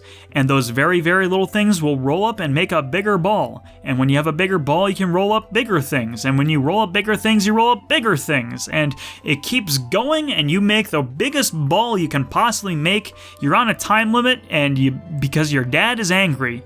It was all his fault, but he's still angry at you for whatever reason. He's one of the worst fathers in video games I've ever seen in my life. Worst father of any fictional portrayal of character ever. Boy, he hates you for some reason, when it's not even your fault. But whatever the context is for why you're rolling up the ball, it's just a fun ball to roll up. Very hard game to explain. I had a family member walk in the room while I was playing this game, and they just said, "What are you playing?"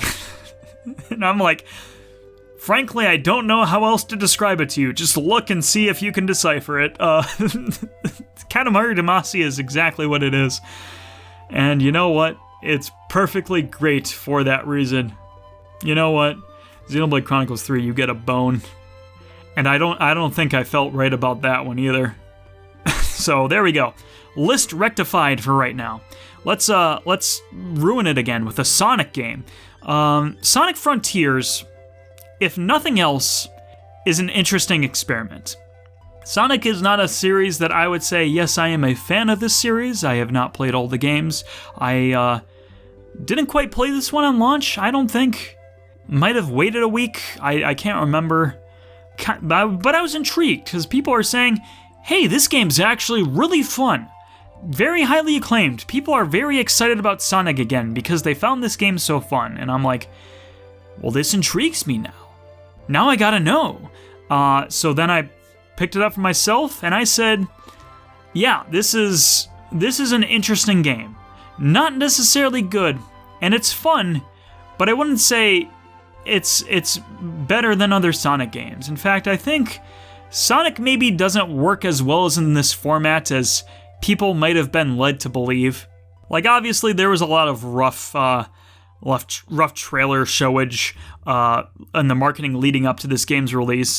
This game had a rough time, but once it landed, people were generally happy with it. And I was also generally happy with it too.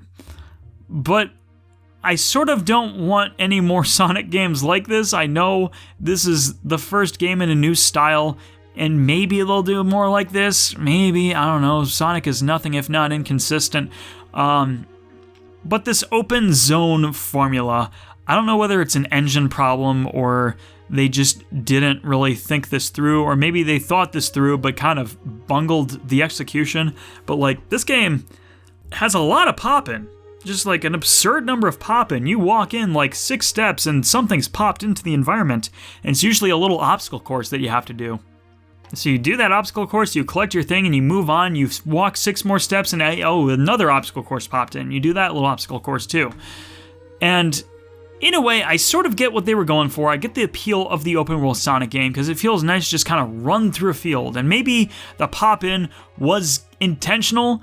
Maybe the pop-in is like, hey, let's let you just look out and see the beautiful landscape and not just the 6 billion obstacle courses we litter throughout the environment. Maybe I'm giving them too much credit. Maybe this is an engine issue. But it is interesting, if nothing else. It is interesting to run around, see something you want to do, and it doesn't usually take that long to do it. and then great, excellent, you've done the thing, now move on, find a new thing to do. Definitely does feel like it hits the, what's it called? Open world gameplay.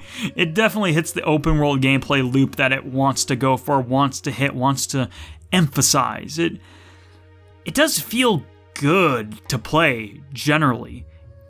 Even the subspace levels, which people say, oh, these are definitely the worst part of the game. In a weird way, those are my favorite parts of the game, because it felt like a Sonic game again. It felt like, this is the familiar blue blur that I love so much. And yeah, some of those just like stink. Some of those just like really stink. Like, remember that one where it's the drift pads, and the drifting is like, either it's too sharp or too wide. I don't remember which one.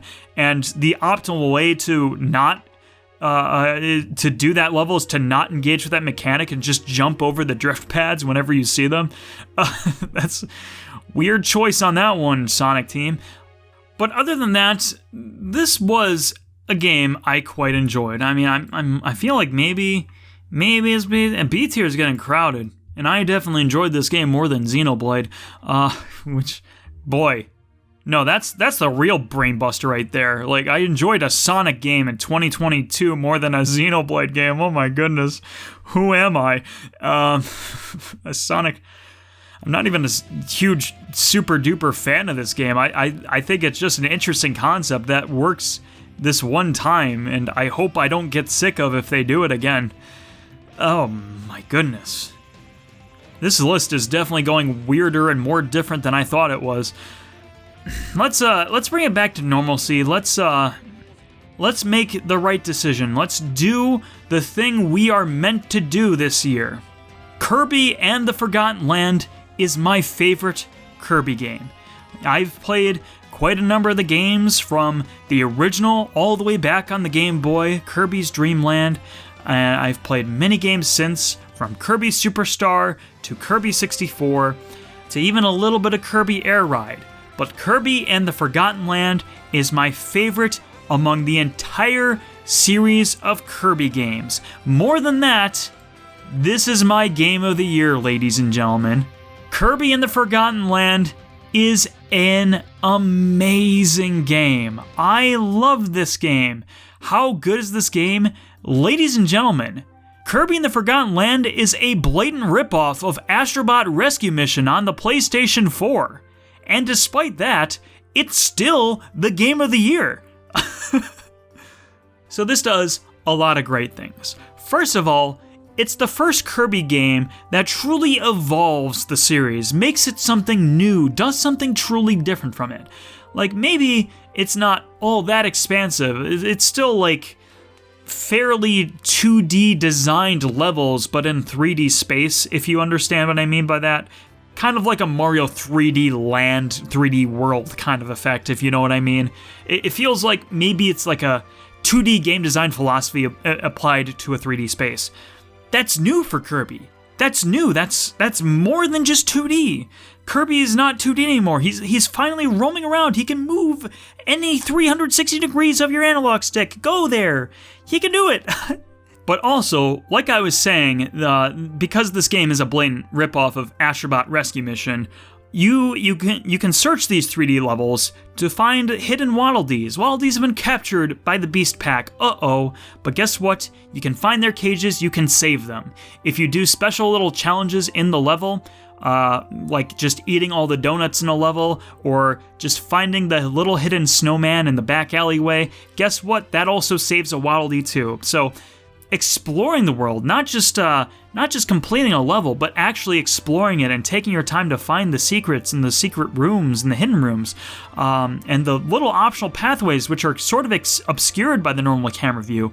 Taking your time to explore the levels is how you truly progress in this game, because you can only fight the bosses of each world by having your freed Waddle Dees bust down the lock by brute force. Again, literally Astrobot, but I don't care, because Astrobot was really freaking good. But this game also has a lot more of an emotional connection to me.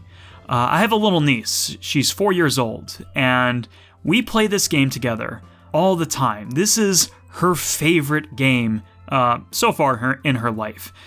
She is always asking me whenever she sees me.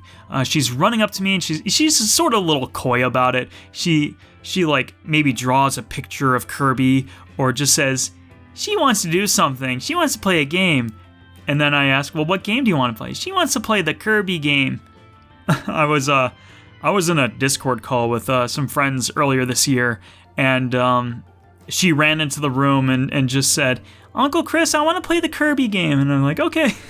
and they were dying of cuteness overload on the other side of the internet, listening to me setting up Kirby for her. But she just loves this game, and we've played it together so much. We've done most of the game. We've done the secret optional boss fight together, or I've done it at least. She was there helping, and by helping I mean she set the controller down to run around the room for a little bit. Not screaming or anything. She was not scared or anything. I just don't think she quite wanted to do it.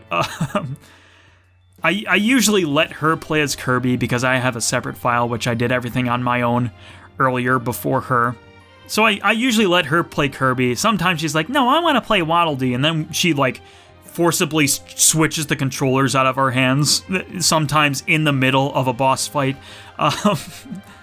It's just so adorable, oh my goodness.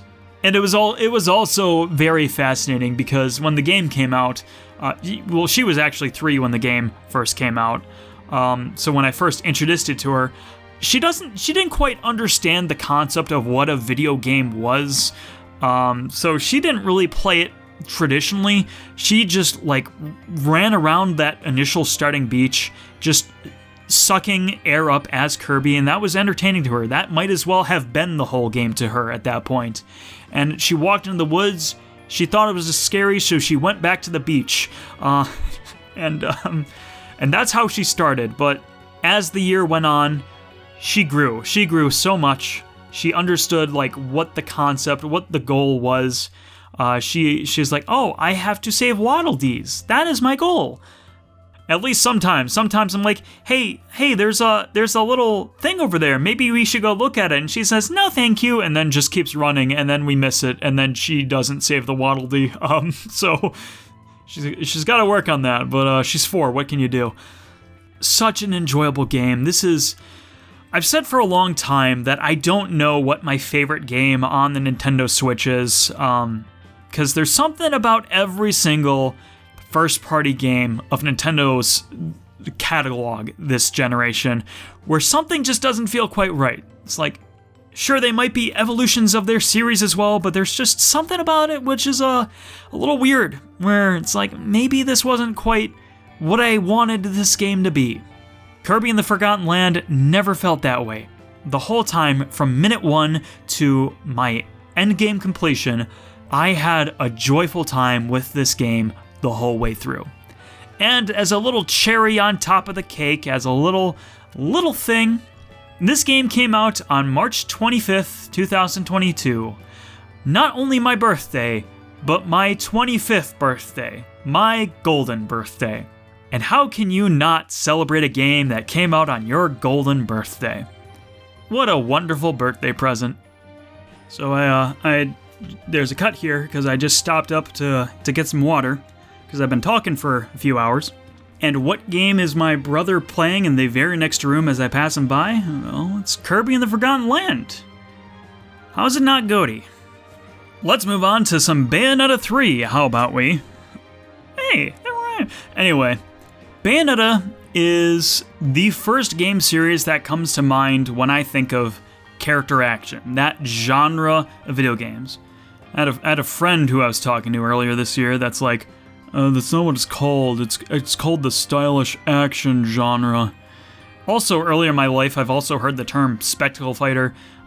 Listen, I'm calling it character action because that's what I've always called it, baby. So yeah, that's what I'm sticking with. Anyway, premier series within my personal mindscape of what character action is. That's the game that makes the most sense to me. The original 2 Bayonetta games. I don't want to say they were my first true character action games, because I know I've played Beautiful Joe earlier in my life. There's probably something else that I've also played earlier, which has the elements or is that kind of style of game. But Bayonetta was my favorite at the time.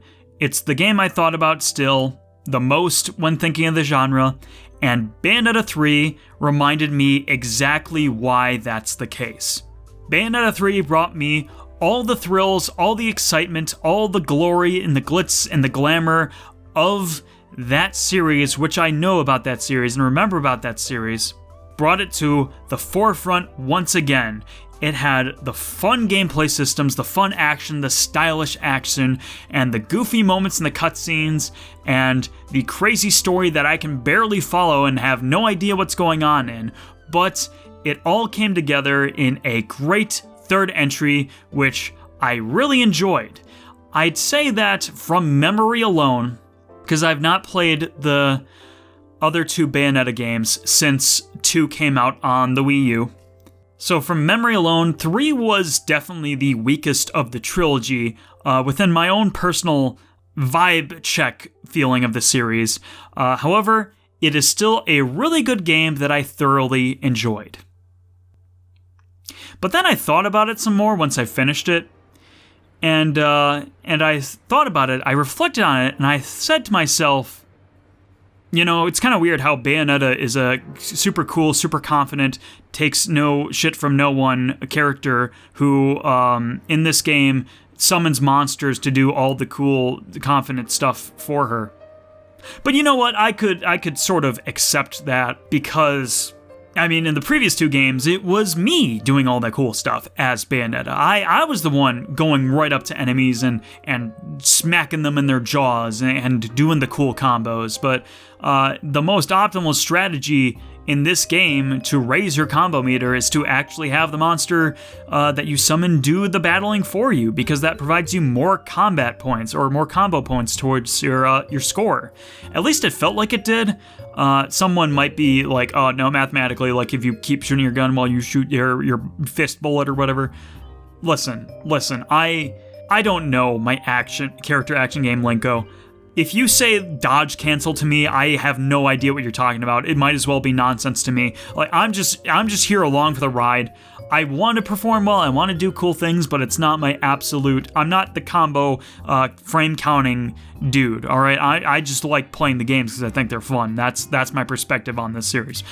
Anyway, so it felt like using the beasts was the most like efficient use of my time and energy and combat potential. So it's like, oh, well, I might as well use them, but kind of weird that they're doing it and I'm not. But again, I sort of accept that because I think that was the natural endpoint of the Bayonetta gameplay style.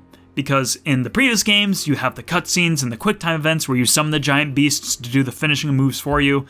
If you do bigger and better and bolder for the sequels, eventually you get a point where you summon the monsters in real time. So it's like, yeah, I guess I'd rather be there in person if I could. I don't know, I guess you technically don't need to use the summons if you don't want to outside their little puzzle rooms, but whatever. It's not offensive to me. It's not the most offensive thing about this game to me. Oh, by the way, super big spoilers for the ending, by the way. I forgot. This is good. I can't talk about this game without talking about the ending. So super spoilers, by the way. There's timestamps in the bottom. If you want to skip ahead to the game you want to hear about. So then I thought about it some more, and I said, you know, it's kind of weird how Luca and Bayonetta got together as a romantic couple. Because at least from memory of the previous games in the series, that wasn't really a thing between them. Like, I know they were obviously very playfully flirty with each other, and there was that moment in Bayonetta 1 where she, like, sat on top of Luca's lap and kind of grinded her crotch against his crotch a little bit, and you don't do that to someone that you don't aggressively like, in my experience. Granted, I'm not very experienced, but I mean, like, the point is that they weren't quite like that with the rest of the series. The rest of the series wasn't really building up to that, so it seems like sort of a weird pivot for this game. But you know what? That doesn't matter, because this game, all it needs to do is just perfectly set up that, yes, these two are supposed to be together, and we're going to have events that sort of naturally bring that together, where we bring them together, and they do become that. Oh, but wait, they didn't do that, because Luca's, like, barely even in the game. So, because I don't think it's a doomed concept that Luca and Bayonetta are lovers. I think that can work. I think maybe there's a reason that there were some people disappointed by this ending, a certain particular reason, but that's a landmine field that I'm not gonna step on over there. I'm just gonna leave that be, and just say, well, as long as Bayonetta 3 perfectly sets up that relationship, that shouldn't matter. But it doesn't. It just kind of says, yeah, these two should get together, I suppose. And again, even if the rest of the series didn't really set that up very well, all it takes is this one game where you do that legwork, where you put in the effort to establish them being together, that then it will make sense. But like, it just doesn't happen. They don't really put in the effort for that. Like, Luca is in like 3 cutscenes. Like, never mind Luke, Wolf-a-Luke. Like, never mind. Doesn't count. That's not Luca. Come on, man. I mean, it is Luca. It's just, but like, even if not literally that Luca, there's a perfect opportunity here. You could have Luca from all the different multiverses being together with Bayonetta, even if not specifically 100% romantically together. Like, at least fate bringing them together, no matter which timeline they're in, they're always together somehow. That could also be a valid way to foreshadow and set that up. But I also saw a lot more alternate universe Jean than I did alternate universe Luca. In fact, there's only one alternate universe Luca, and he's just plot important for some reason, and he's only in the game for like 5 minutes. It's just weird. But you know what? I sort of get what they're going for. Like, Bayonetta being in a romantic relationship with a man, despite her being cool and confident, doesn't mean she needs to be mutually exclusive to being cool and confident, and she can absolutely be allowed to get with a dork. They just kind of fumbled that relationship aspect of it. So then I thought about it some more, and then I thought about it and I said, you know, Viola's just really freaking weird as, like, everything goes, isn't she? Because Viola is obviously extremely polarizing within the Bayonetta community. To be fair, I'm not really a fan of the punk rock girl aesthetic. Not really vibing with what they're going for there, but I do kind of love that she's just a big dork. I do love that she's just kind of the worst. She just wants to be cool, but especially knowing that she is Luca's daughter, just kind of falls flat on her face pretty much the whole time. I honestly think that's pretty fun. It makes for a nice contrast between her and Bayonetta. But I also understand that's not what people like about the Bayonetta character. It's not like they want to play someone who is cool and confident and sexy and embraces that. And here's this teenage girl who feels like she could be a stand-in for many other teenage girls within fiction, and also she just kind of sucks and is annoying, which I like, but I sort of understand why people are like, I don't know about this one, guys. And it probably would have helped if her gameplay was a lot more fleshed out, but something about it just doesn't feel quite right to me. It's because Bayonetta is all about the dodge. Dodging at the last second to get that witch time, that is the core essence of Bayonetta to me. Just in my little stupid chimp brain in general, if you give me the option to block an attack or to dodge an attack, it always makes 100% more sense to me to dodge the attack in any scenario. It's why Bloodborne is my favorite Souls game. So to have a character that's just about perfect parrying and doesn't really quite feel right in this game, there's just kind of a problem with Viola's playstyle, and you don't get to see her a whole lot because she's only like in 3 missions of the entire game in this like 14 mission game, not including the Jean missions, which honestly I thought those were pretty fun. Kind of a nice change of pace. But you know what? I get she's polarizing, but at least they can flesh her out more in the next game, right? Well, I sure hope she does, because, well, the ending of this game reveals that the character we knew as Bayonetta for the last 10 years, maybe 15 years even, at this point. Yeah, 15 years. The character we knew as Bayonetta for the last 15 years is no longer going to be the Bayonetta going forward. Now Viola, this incredibly polarizing new character to this game, is the new face of this franchise. Well, that's certainly a choice, isn't it? Even as someone who likes Viola, even like mostly conceptually, this is a change where I think it's maybe a step too far. Because when I think of the name Bayonetta, Bayonetta is the character. The name of the series is the name of that character for a reason. She's the one you think of when we play these games. When the announcer of Super Smash Bros. Says, Bayonetta, like, you know who he's talking about. You know immediately, your mind goes immediately to that character because that's the character. Now, we have to get used to the idea that when the Smash Bros. Guy says, Bayonetta, now there's going to be the one character he's referring to, not the other one. Oh boy, it just doesn't quite sit right with me.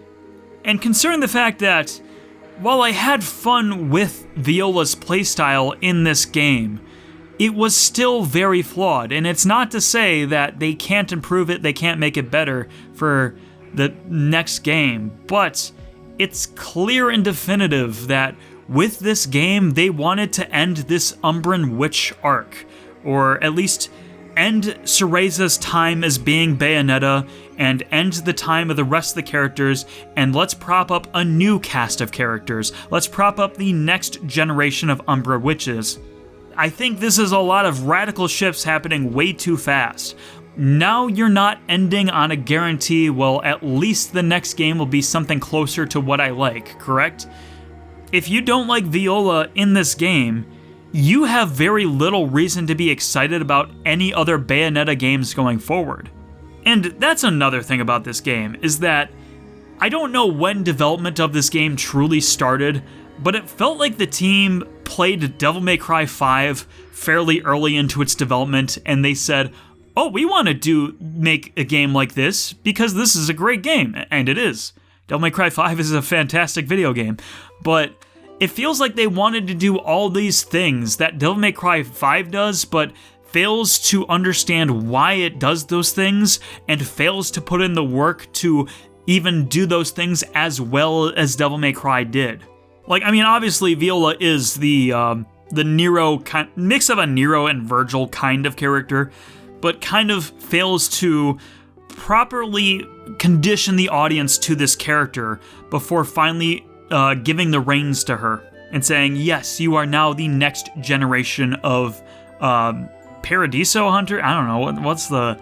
Umbra Witch, of course. You're the next generation of Umbra Witch.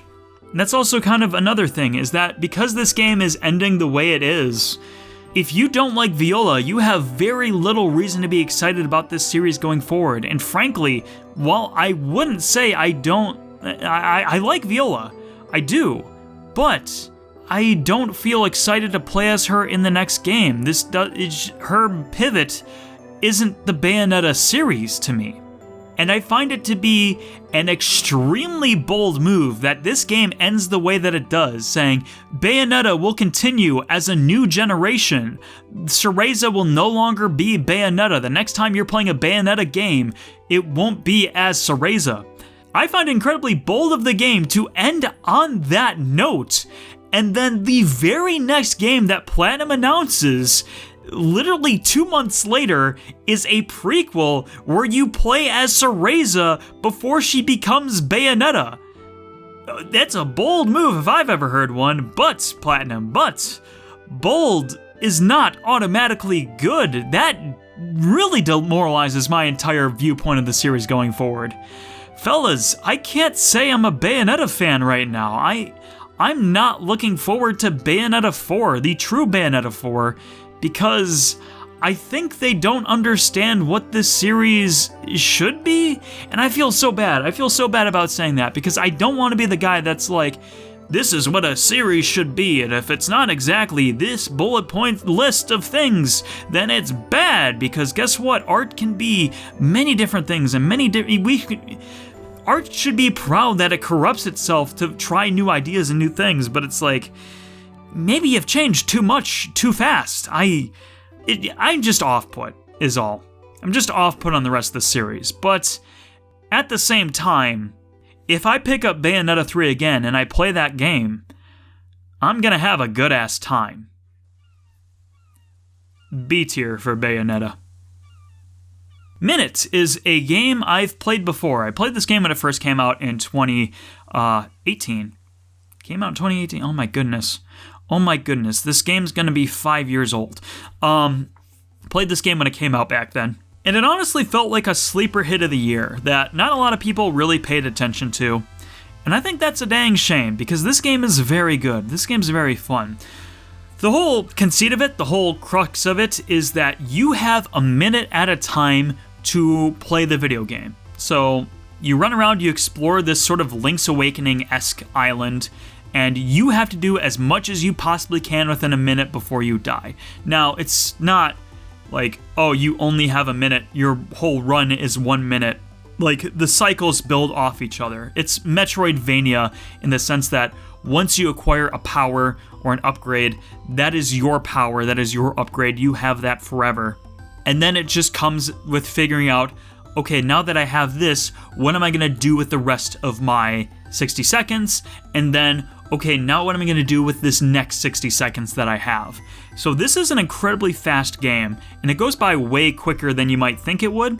This game's only like an hour long, depending on how like good you're solving at logic puzzles, and nothing's ever too complicated with this game, but it also does set up the whole minute aspect very well.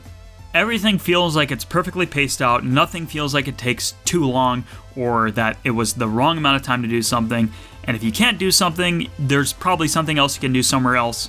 Very, very small and contained, so it's not like you'll get super lost in this game. Hopefully not, at least.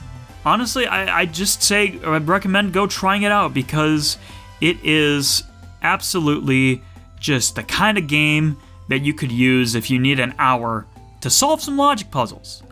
I don't know how else to describe it. It just feels very good. Okay. This one's probably going to be maybe my longest discussion of the list. So if you're not ready, you might as well just skip to the next one, because this one's gonna be a doozy. If you're looking for background noise, boy howdy, you're about to get some, because this one requires a story. But before we can talk about this game, we must first talk about Chrono Trigger. Chrono Trigger is a perfect video game. I think there are very few people out there that would dispute that. Now, some people may be saying, like, oh, there's no such thing as a perfect video game. Yeah, okay, whatever, numbnuts. Chrono Trigger is as close as you could probably get to being a perfect video game. Aside from, like, a Tetris or maybe, like, Minecraft or something. I don't know. But, like, everything about that game is perfect. It feels like it was mathematically, artistically felt and molded and shaped and refined until it was absolutely everything it needed to be at every single point in that game. It is considered to be one of the best games ever made, even to this very day, for that reason. It's the same reason why last year's bit, where Chrono Trigger was on the list, I just said, oh hey Chrono Trigger, I love Chrono Trigger, and that was the whole discussion. Because what can you really say about Chrono Trigger other than the fact that it's perfect and it deserves to be heralded as perfect for good reason? I was extremely bummed when I first played Chrono Trigger in a strange way, because it's like, oh man, I'm so sad that Square Enix never made another game in this IP, in this series. There's so much potential for what they could have possibly done. There's so much possibility with the Chrono license, and it was only this one game. And then I looked up images of Google, or on a Chrono Trigger on Google, because that's, I guess, what I do as a bored 12-year-old on a summer afternoon with nothing else to do. I just look up images of some of my favorite games. I'm scrolling down Google Images, and what do I see but a PlayStation 1 game called Chrono Cross. Oh my goodness, another Chrono game. It exists. Square Enix actually made it this whole time, and I never knew because it was on the PlayStation, frankly, but it's here and it's real, and it's a thing, and I can play it. So what do you do to follow up perfection? Well, you make something imperfect. So when I was 19 years old, I bought a PlayStation 2 for my very own self, my very first Sony console of my own. And not only did this mean that I could play a lot of PS2 games that I missed out on because I grew up with a GameCube as a child, this also meant I could play a lot of PS1 games that I could now experience because, again, N64 as a child, and also I was born in 97. I did not have a lot of time in that generation of gaming. Like, I was 2 when this game came out, or 3. 2 or 3. That's not old enough to experience this game.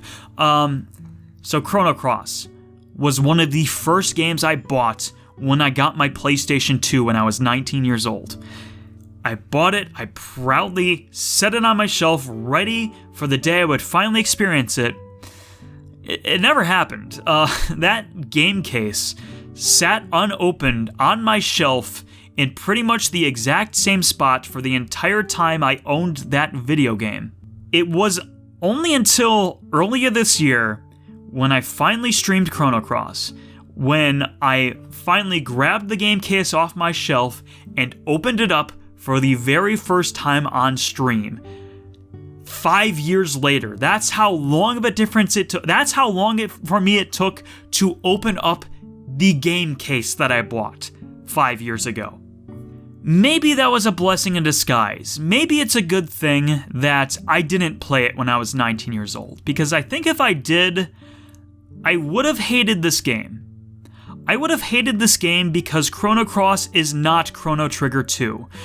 It has so many weird ideas because it almost feels like Chrono Cross was developed specifically to be an antithesis to Chrono Trigger.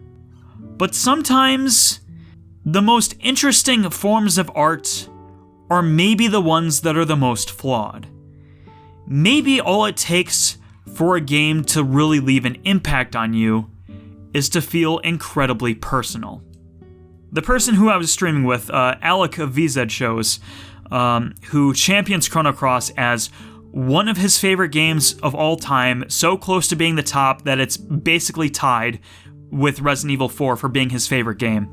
He told me that Chrono Cross was basically entirely the vision of one man, Masato Kato, who was a part of the original Chrono Trigger development team, one of its writers, one of its directors maybe?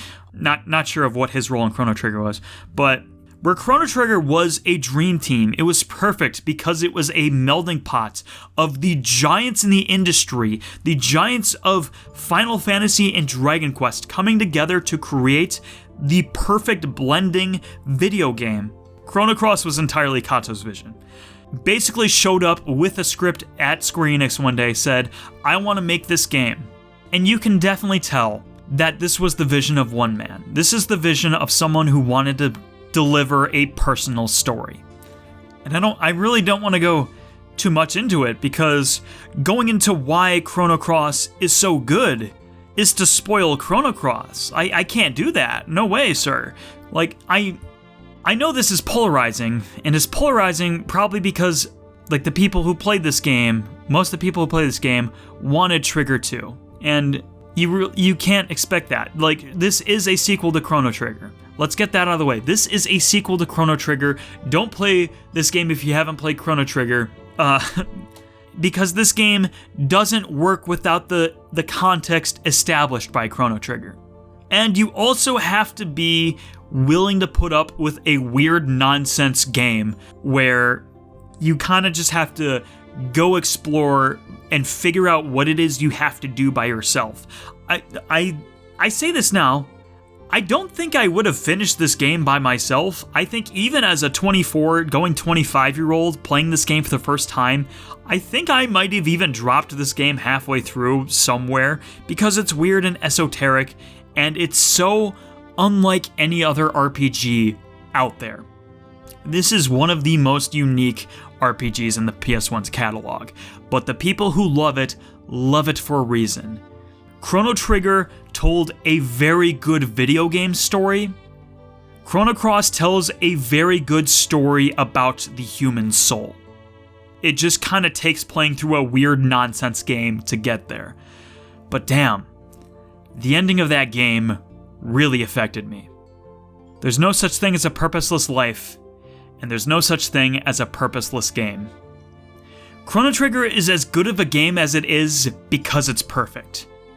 Chrono Cross is as good of a game as it is because it's imperfect. Oh boy, we have a Trails game. Okay, so this is a series where I haven't talked about it too much publicly online. So to recap for those who aren't familiar with my thoughts on this series, this is a series, I don't hate it, I just love to give it a hard time. Because half of the games I played are bad. So this is a beloved series of games, and if you don't know what it is, I might say it's sort of like the Marvel Cinematic Universe of JRPG series. The point is that this is all one continuous story. Like, maybe individual games you could technically play standalone and enjoy them, but all of these games have started from Sky, and they've built off of each other since, in both in terms of mechanics and gameplay, as well as narrative. This is basically all one continuous story. And that can be pretty cool because you're rewarded for being a fan of the series by getting more of the story. This can be really freaking annoying because everything's important. Here's the thing, Trails in the Sky First Chapter was the first game in this series I played, and I didn't really care for it. It was too slow, and there was too much world building and exposition and catching the player up to the state of the world, which I kind of lost investment very quickly. Trails of Cold Steel is the first game in the series that I played all the way through and finished, and I did not care for that game either. Sort of for the same reasons as Sky, it's a slow game where basically what you're doing is you're going to different parts of the country, doing side quests for 5 hours before doing something slightly more important, before going back to school and sort of resetting the cycle, and then doing it again in another place. Trails of Cold Steel 2 is actually a pretty fun and pretty good game, but I think I might have been giving it a little too much credit in hindsight because it was infinitely better than Trails of Cold Steel 1 in comparison. So needless to say, this is a rough series to get through. But out of the fairness in my heart and just out of some weird desire, I don't know, I played through Trails from Zero. And wait, what? Huh? What's this? Trails has good games? And you guys weren't telling me? Huh? There were good games this whole time? So, yes, I liked Trails from Zero, and after I was done snorting my copium of, wait, I actually like this game, huh? What is going on? I thought about it. I thought deep and hard about why did this game work for me, considering that this is also a first-part game to its own little duology, which is also one part in this massive series. How come this game worked for me where Trails in the Sky and Trails of Cold Steel didn't? And I think it's because they figured out the perfect setting to frame this type of game in. The Trails series is frickin' dense. It might as well be a visual novel sometimes with just how much text you have to read through, and how much NPCs are involved in each other's lives, and how much world building goes into these games. There's a lot here. If you love to read, by golly, you'll probably love these games. But none of that felt like wasted efforts for this game, because this entire little duology, from my understanding, at least this game, it all takes place within a city-state. Just a small, little dinky plot of land in comparison to the massive empires and massive countries that we've already explored. So everything feels contained. When you go to a place to do side quests, because that's all the Trail series I guess is just go to a place and do side quests, it doesn't feel like a waste of time here, because, well, first of all, you play as a bunch of police officers, and if you're someone who's worried about the fact that you're playing as police officers, don't worry. The whole point of this game is that the police force and the government is corrupt and flawed, and you're really just here for optics. You're directly competing with a group of mercenaries that the populace actually loves because they actually do work for them. Your whole entire concept of a team is to compete with that group purely to make the government look good. So, like, your whole point when doing side quests, it almost feels like there's sort of like an intrinsic value in doing them because, oh, hey, we want to prove ourselves. We're rising from nothing. We are the Trails from zero. We are gonna prove ourselves and actually help people because we want to navigate this complex political landscape and actually make society better. So there's kind of that intrinsic reward because of that. But also, because this is a city-state, because there's only like 3 towns in this game, you're revisiting those same towns basically all the time. You always have the opportunity to explore the entire city-state of Crossbelt pretty much at all points throughout the game. So because you're helping these local people who you'll see later, that also feels intrinsically good because the world building serves a more immediate purpose than it does in the other Part 1 games. And speaking of being a Part 1 game, of a duology, I also have to give praise because this also kind of feels sort of self-contained. This game has a conclusion. It ends. It has a climax, and then after that climax, it has falling action. There's some things unanswered, sure, but the state of the world and the plot that you were immediately involved in has wrapped up for now. Eat your heart out, Trails of Cold Steel, you stupid game.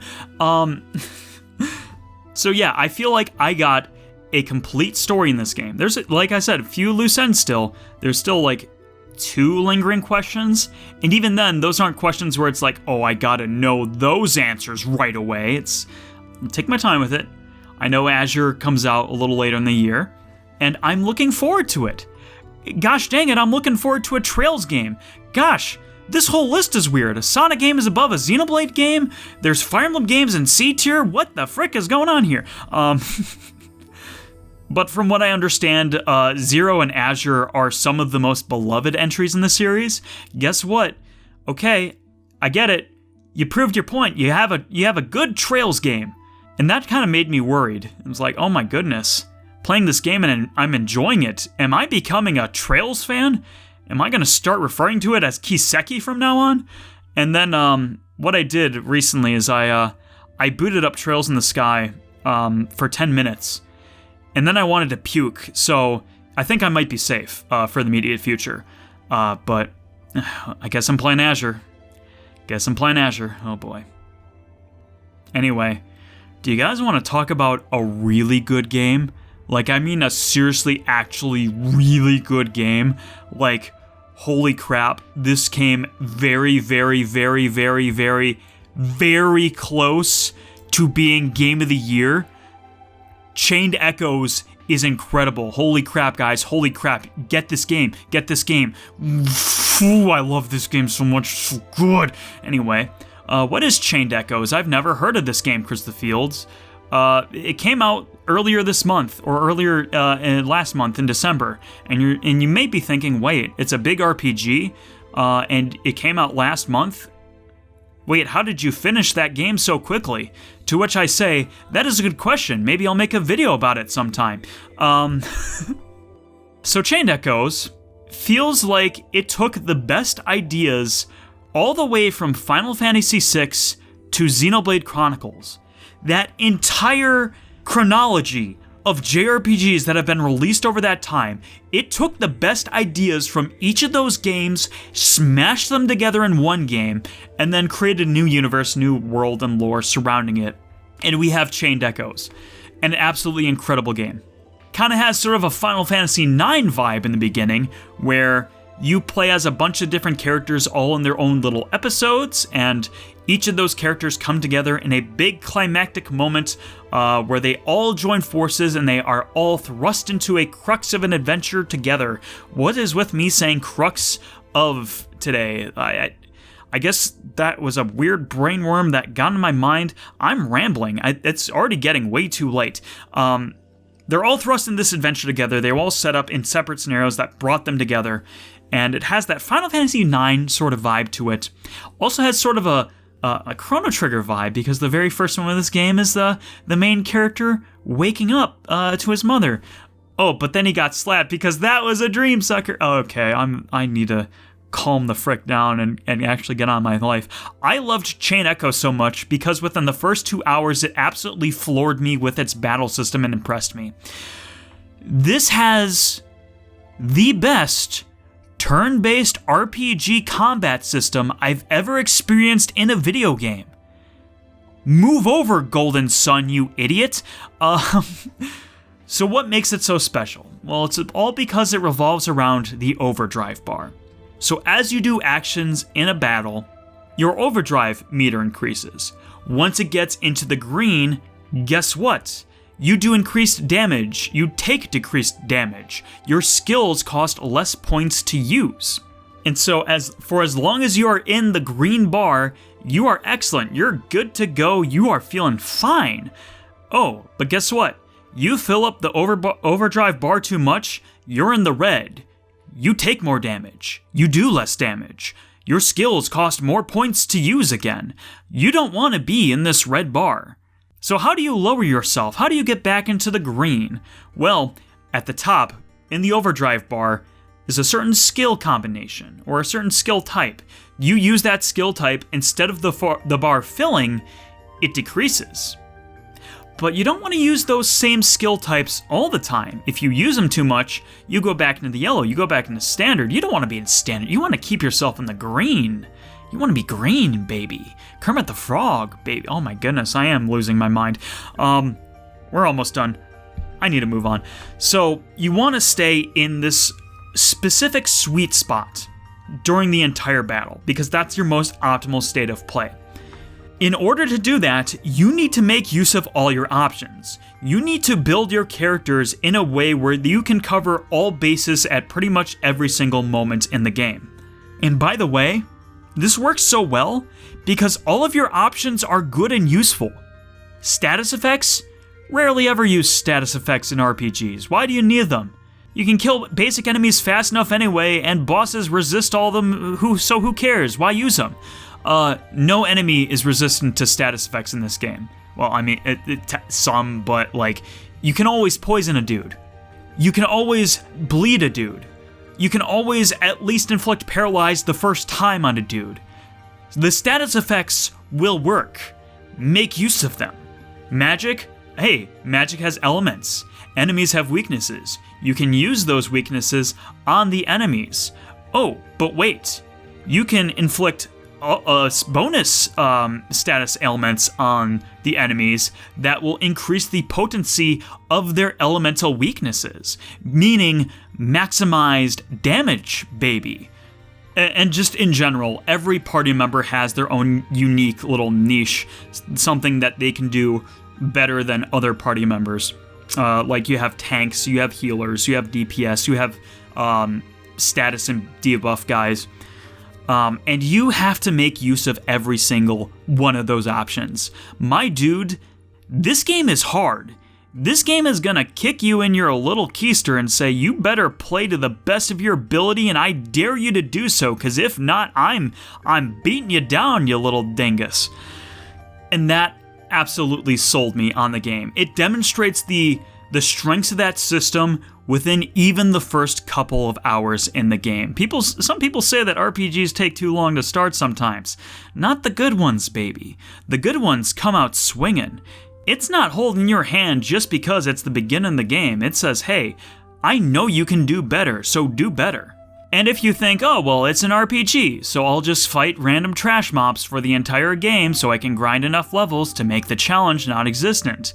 And guess what? The game borrowed ideas from Chrono Cross. You can't just endlessly fight mob encounters, because if you do, you gain nothing. You gain some skill points, you gain some items that you can sell, but you're not getting experience points. Those dudes fighting some random slime for 6 hours isn't going to make you any stronger than you are right now.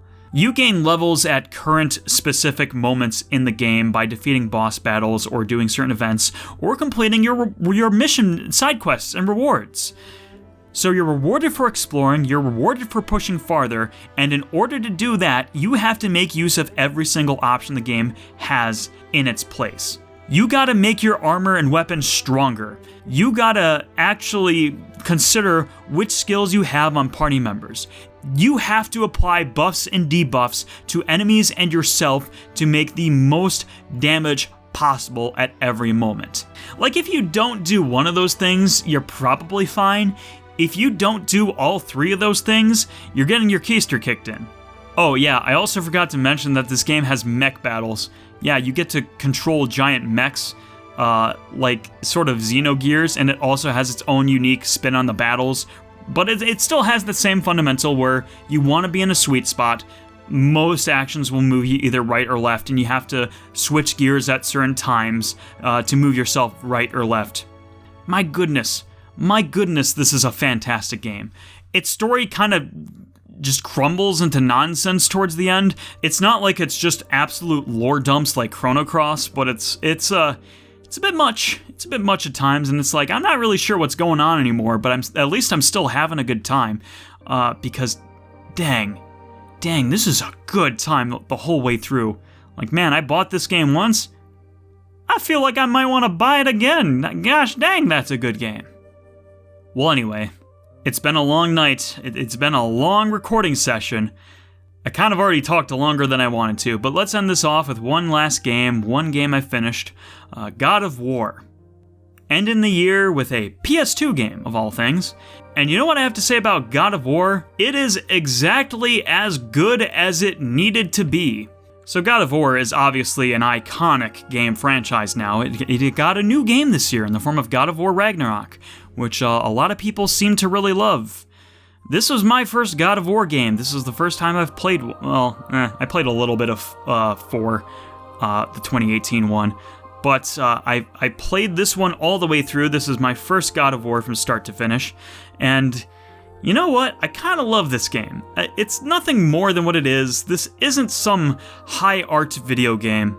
This is a game that's purely about being brutal and action heavy, and I kind of love it for that. I kind of love it because, in a way, I think what feels weird about the new God of War, like, soft reboot from 2018 and Ragnarok, is it feels like, maybe I'm wrong on this one, but it feels like it's taking God of War seriously. It's like, oh, we want to tell a serious emotional story about a dad and his son. We want the players to experience a heartfelt adventure. First few minutes of this game, first level of this game, some sailor dude just gets absolutely eaten up by a Hydra, and then later you beat the Hydra, go inside, and he's like, oh, you've rescued me, thank you, and Kratos is like, no, I've rescued the key, and then you kick him into the belly of the Hydra. It's just, oh my goodness, this game is such a time capsule of 2005. Where I think it was meant, I do think it was genuinely meant to be humorous. I think it was meant to be funny. But I think the reason it's funny today is different than the reason it was funny back in 2005. At least that's my take on it. But, like, what I mean is just, this isn't a very serious game. It's just, it feels very much sort of like a Greek myth in terms of its story structure and storytelling. It's Kratos was a man, he was feared, and you'll gradually get more details as the game progresses of why he's feared. And as you go on, you'll eventually see a extraordinary man of very small status fell a god. It's, like I said, it's all it needs to be. It's exactly all it needs to be, and it's very good at that. Like, it's not quite as thoughtful, at least in its combat at least, it's not quite as thoughtful as like something like Devil May Cry, where you have to more accurately focus on your combos and what moves you're using at what times. Like, so you get some of that, but it's more of like, oh, this enemy has a shield, use that one combo you have, or, oh, these guys sure are fast, maybe use your Medusa head to freeze it in stone and just destroy it. So there's definitely some like things you can do with the combat, but it's not really all that involved. A lot of it is just kind of square, square, square, square, square, triangle, square, square, square, square, square, square, square, triangle. So it's not like super deep. I started the game on hard mode, and even then I felt that way. That's kind of the rhythm I was going through. But eventually, I got to the one level where you're supposed to locate the sirens in the desert, and that level is an absolute pain in the ass. And I did it, and I beat it, and then a Minotaur just like destroyed me because I was very, very low on health. And I'm like, well, that was absolutely unfortunate, so I'll do it again. And I kept doing it and doing it and doing it. I got more frustrated each time because that's a really annoying section of the game. And I just said, you know what, screw it. I'm gonna take that option to play on easy mode for this section because I already proved I could do it on hard mode. And then later in the game I realized, oh wait, I'm on easy mode forever. I'm not sure what the point of that story was, just other than a rant about how that was weird. But anyway, like, hard or easy, still an enjoyable game nonetheless. You know what? It's fine. Play a game on easy sometimes. You're a god of war in this game. Well, I mean, you're Kratos, technically. You're just Kratos, technically, in this game. But you're a man who's gonna slay the god of war. You are a Greek myth. You are a legend. You're feared already as the ghost of Sparta. Play on easy mode. Why not? I mean, vibe out with it, man. This is good. This is fun. I mean, and it does have sort of like the same elements of like Devil May Cry, where there's a little bit of exploration in this game, where there's a little bit of platforming, and a little bit of, hey, if you find these items, you'll increase your max health and you'll be super cool and super extraordinary. And I do think, in fairness, like, it's platforming and more of its like adventure elements are better than a Devil May Cry, at least the PS2 ones. I mean, 5 was decent at its platforming, I guess. Devil May Cry 5, that is. I don't know about Ragnarok. Is Ragnarok even... or God of War 5? I don't know. The point is, God of War is exactly as fun as it needed to be. I'm not sure if I want to or need to play the rest of the PS2 or... I guess it's one more PS2, one PS3 game. But you know, kind of vibed out with this game. My brother convinced me that maybe I should get around to playing Ragnarok someday, so I kind of wanted to start with the man Kratos was, at least. But I feel like I got a good enough idea from just this one game alone where I can go into... I remember some bits of God of War 2. He liked the God of War games when he was in high school, so... I kind of learned a lot. I knew a lot of this game already, and kind of learned a lot about 2 already. I know very little about 3, actually. If 2 and 3 are worth playing, let me know. If you want to just say, hey, skip to 4 and Ragnarok, I'll consider that too. Let's wrap this up. This is the tier list of games I've played during the year. What a tier list. What a year. A lot of weird games in here, a lot of weird opinions looking back. Boy, I'm not used to seeing some of these on this list, but that's just how the chips fall. Thank you so much, everyone who supported me throughout the year and all the years before, and I kind of hope you'll support me in the future years too. I really appreciate all that you guys have done, and thank you for watching. Whether you've stuck around for the whole thing or just the bits that you want to see, thank you so much. I'll see you next time.